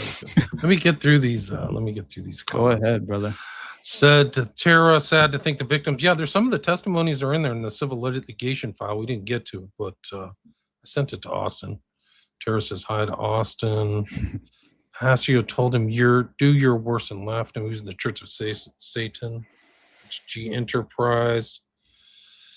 Think about that yesterday. Passio, they enjoy it. Yes, Dershowitz is a nudist, as was the man who played Big Bird and owned a campground. Okay. The ancestors have been getting away for hundreds of years. I think this is like an underground. This is what they do. They just have a public face. I think you're right.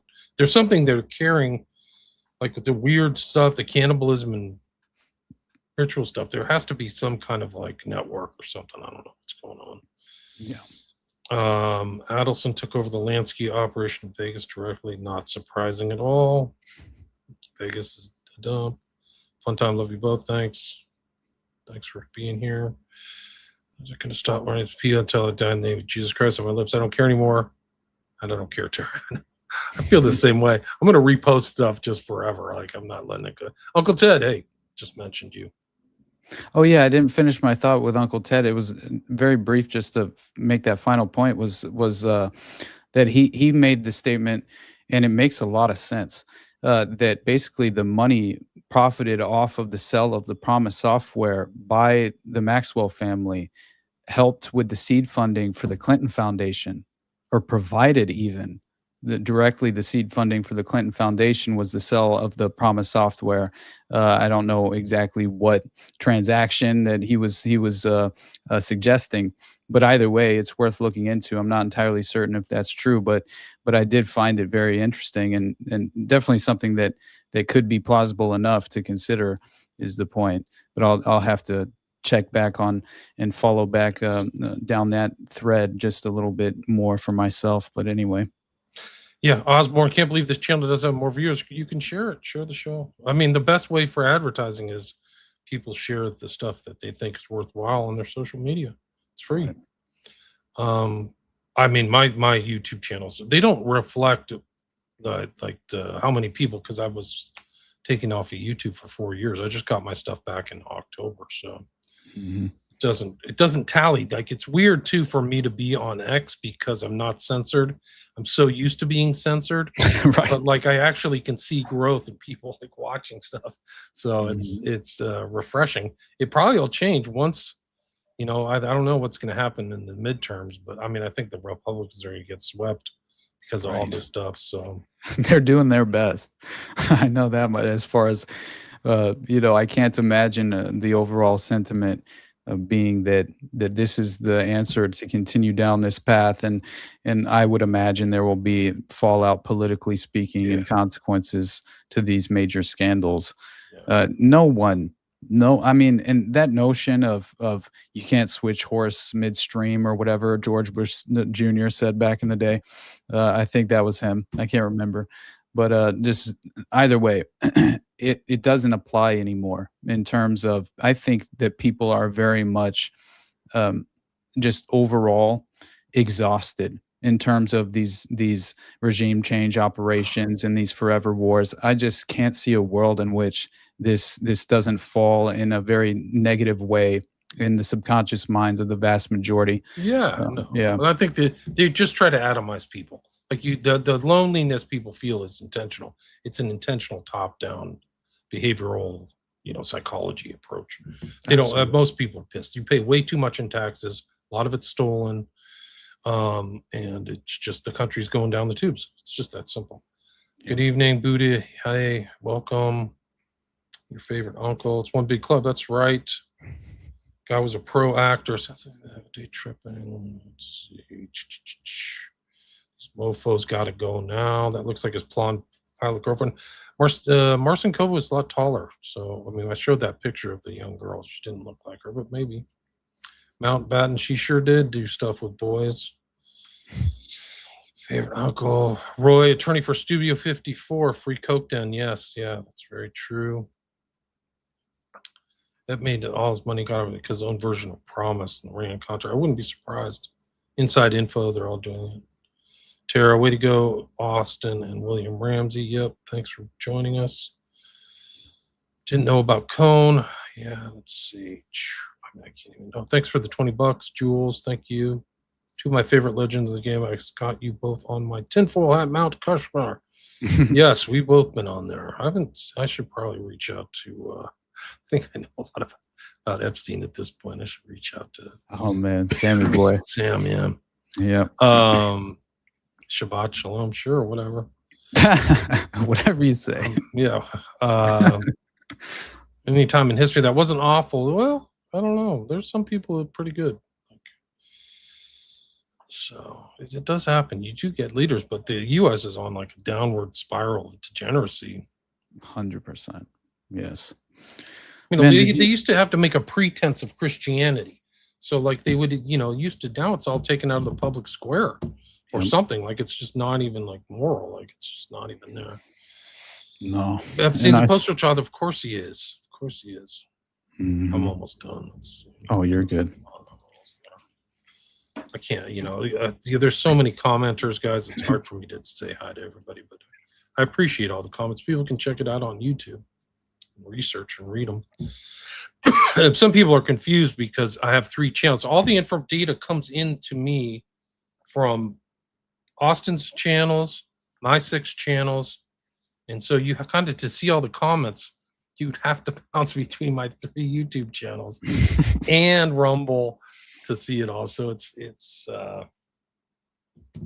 hard for me to go. But anyway, we're almost at the 2-hour mark. I mean, I feel like we've covered a lot of stuff. I mean, we didn't even get to the documents I sent you. But, I know. I'm so sorry, man. It doesn't matter. There's a lot to talk about. I mean, yeah. The network. Is there anything? I mean, I'm pretty much wrapped up. Do you want to add anything, or do you want to keep going? Like I'm ready to call it. I just had the that last point I was getting at with Pritzker. The reason that I was kind of going down that little rabbit hole for a brief moment was because I thought that it's fascinating, the connection to, because as I had mentioned to you privately, I was reading through how through this investigation and case against Prince Andrew about sharing illegally sharing intelligence when he was obviously traveling to these various foreign nations, and I forget. I'll pull up which nations they were exactly, because I think it's that in itself is very important to understand. So one of them clearly was dated for November 2010, and it was forwarded by Andrew 5 minutes after he had received it. Another happened a few weeks later, appearing to sending Epstein a confidential brief on investment opportunities. This is the fascinating part. Investment opportunities in the reconstruction of Helmand Province, Afghanistan. And so I instantly stopped, just reading in my tracks, because the notion of Epstein financially benefiting and profiting off of the Afghan reconstruction project is too much to to just not acknowledge and to pass up and act as if it's not something that is extraordinarily just kind of what it alludes to as far as the overall power paradigm and how much these people and usual suspects and lizard people, let's say, I mean, just in terms of their sociopathic lizard brain, and clearly they are exploiting every layer of opportunity available to them. And I realized this through, I think he was also sharing reports of official visits to Hong Kong and Vietnam and Singapore. I mean, it's a very strange, obviously. But then you have that Andrew Lowney, that guy that you had come on the show. I saw him basically claim that that through Andrew Mountbatten Windsor and that long friendship with Epstein, in his book, he basically claims that a source told him Epstein had plotted to hire a hitman to assassinate then Prince Andrew in the weeks before his death. Wow. And according to Lowney, two people who were close to Epstein, quote, one in Paris and another one in Palm Beach. I'll send you this article. And I had to get it archived basically from archive.is because it instantly went behind a paywall very quickly, which not surprised. But so you have to figure out a way around that paywall. So I'll send you that version. But anyway, I found it very worthwhile and at least mentioning because, again, we're talking about apparently these two individuals close to Epstein, one in Paris, another one in Palm Beach, said Epstein had grown paranoid that Andrew and his ex-wife, Sarah Ferguson, would leak incriminating information about him. Quote, I think he was getting very nervous, says Lowney. He thought particularly Sarah Ferguson might spill the beans on him, and this was a precautionary measure, I suppose.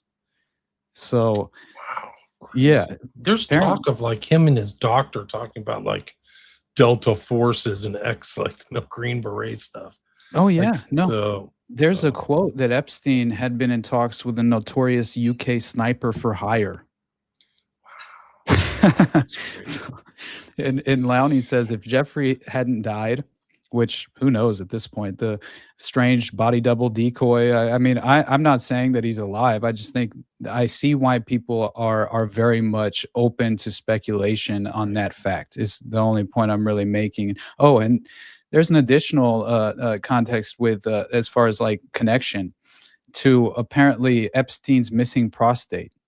And yeah, there was we had a patron jump on the show on Tuesday and talk about Epstein's prostate. And I'm telling you, it was something that connected an additional theory that I didn't even realize existed. But apparently it's called the body replacement theory, I think is what it's called. And it basically has to do with what they claim was Hillary Rodham Clinton's brother, right? Which who knows? It seems a little extraordinary, but the circumstances of the death and as far as the prostate is concerned, there are discrepancies, and that's why it caught people's attention because an autopsy shows that basically an email from the DOJ suggests Epstein may have lacked a prostate. But the autopsy report indicated that he had an intact prostate, which caused everyone to clearly question, just the official conclusion. And then this body substitution theory was basically attached to this, and I found it strange. But was it ever proven that he had a radical prostatectomy? Did he have his prostate removed? See, that's where's the proof? Thing. Exactly. And the problem is, I think there's one. I would think it would be all over his records. Absolutely. He's had that surgery. It's a pretty serious surgery. Mm-hmm. But I did think that, it's a strange thing, obviously, as far as even, imagining the correspondence between, I forget who he was having this discussion with, but it was in regard to Viagra. And basically that you could still perform sexually without a prostate. Apparently, if you had a healthy dose of Viagra or something to that effect, I forget exactly what the wording was. It was his doctor. He was talking to his urologist, and he said, "Okay, you can take Viagra, and then let's meet for grape soda and pizza." Interesting. Right. So, like he would. I mean, that's. I don't know what the date is on that one. I'll have to go back through and look at it. But right, it's definitely he had a urologist. But where's the records? Like you'd have follow-ups. There'd be record of his surgery. Right. There's not a lot of those records are in his files, or at least they haven't become apparent. Where's his medical? We know that if you look at the FBI files for him in jail, he's taking a lot of different pills. But he's not very healthy at 66. I don't think he's very healthy. Right. I think her name's Danielle, by the way. I tried to mention it earlier. She goes by Danny, I think, but the host of the Rabbit Hole podcast. Yeah, he's on his third prostate transplant. Oh my God, man. Yeah, I mean, okay, well, I'll have to see that email conversation. Yeah, Yeah. they could have switched him out. They clearly had two different cars, so they got him out of that jail under some kind of, like, they knew something was going to happen. Like, Yep. they avoided the cops by having Oh, a yeah. decoy car. So it suggests planning, like pre-planning of something. So Yeah, I think I'm not averse to the idea that the guy's still alive, but he's much better off dead. He had Oh, yeah. information on everybody. They all Mhm. wanted him dead. Why would they want him alive? The only Exactly. people who would want him alive maybe are the Mossad or Israel, or Yeah. and do they have the power to actually subvert an entire jail? Because that's what you'd have to do. You would have to subvert the employees, the researchers, and put in this fake story. That means everybody who investigated the case, all the attorneys, all the people who did the cover up, that's a huge vast amount of people. Right. Yeah, and I mean we do have some examples of I don't think it's anywhere near the entire institution itself being fully compromised, but it could be in terms of just this. If I remember the Patty Hearst case, I believe the institution that you had Donald Cinque DeFries being home or housed at, which I believe Symbionese Liberation Army. exactly, and I believe it was the same place where Manson himself was actually institutionalized for a brief time. And anyway, the point being is that they had many different. So I believe the California prison industrial complex was essentially the California prison system was working in tandem with the intelligence apparatus, and they had a few different institutions and facilities that were entirely devoted to the domestic clandestine operational kind of headquarters of much of the behavioral modification and experimentation research being conducted on inmates. And that was specifically at I forget the name of I'll find it here in a moment, but where they held Donald Cinque DeFries and Colston Westbrook, who was a Phoenix Project operative, who actually was behind, I believe it was Project Shalom, which was a clandestine operation to basically procure the land in Guyana to train up the Angolan rebels on a black site. Well, that land would inevitably become the People's Agricultural Project of the People's Temple and Jim Jones. And it turns out that I believe it was Larry Layton's brother-in-law, interestingly enough, worked for UNITA right at the time and was helping train up the Angolan rebels for the CIA. And he's the one who procured the land for the People's Temple and Jim Jones. And so anyway, Colston Westbrook was a part of that operation, gets brought back from the Phoenix Project to within the domestic U.S.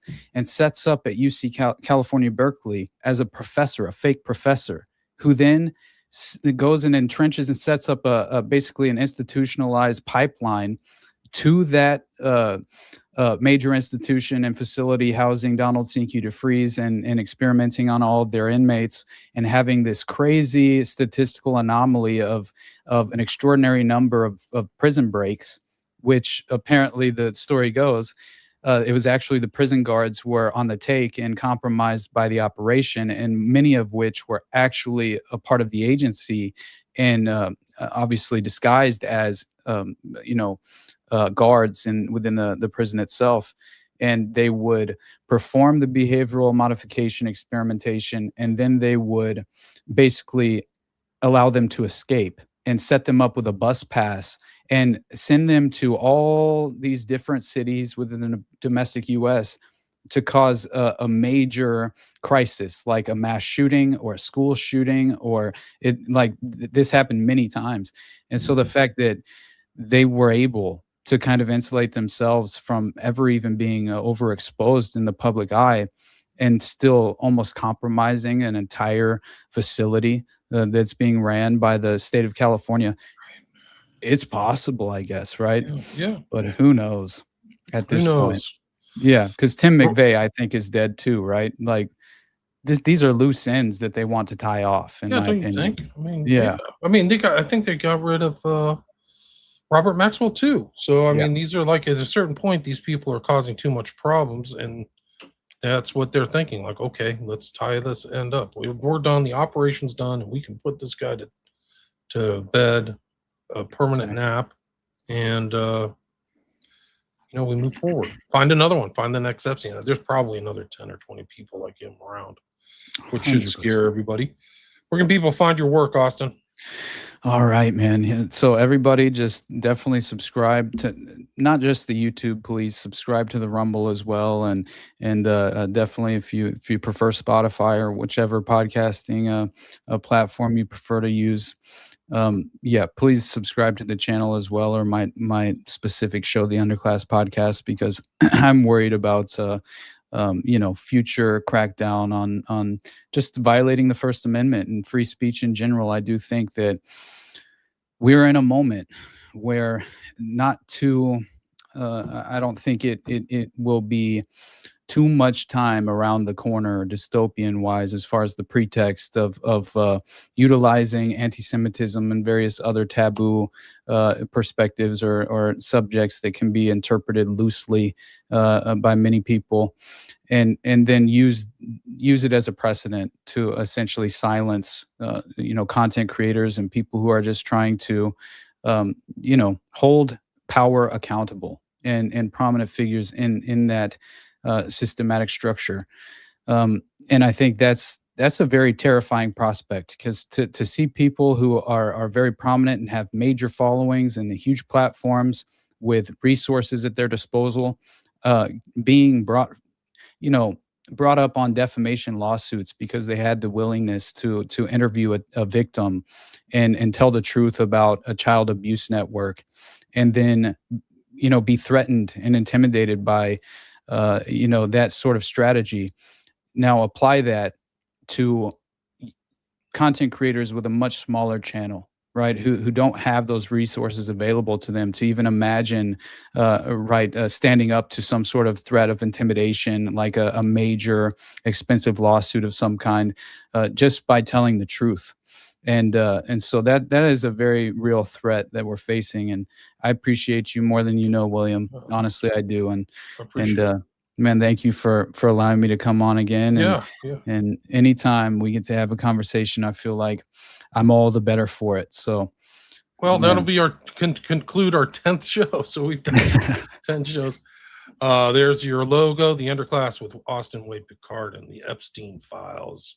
National Crisis Intake, which we didn't even get to. Anyway, thanks for listening, everybody.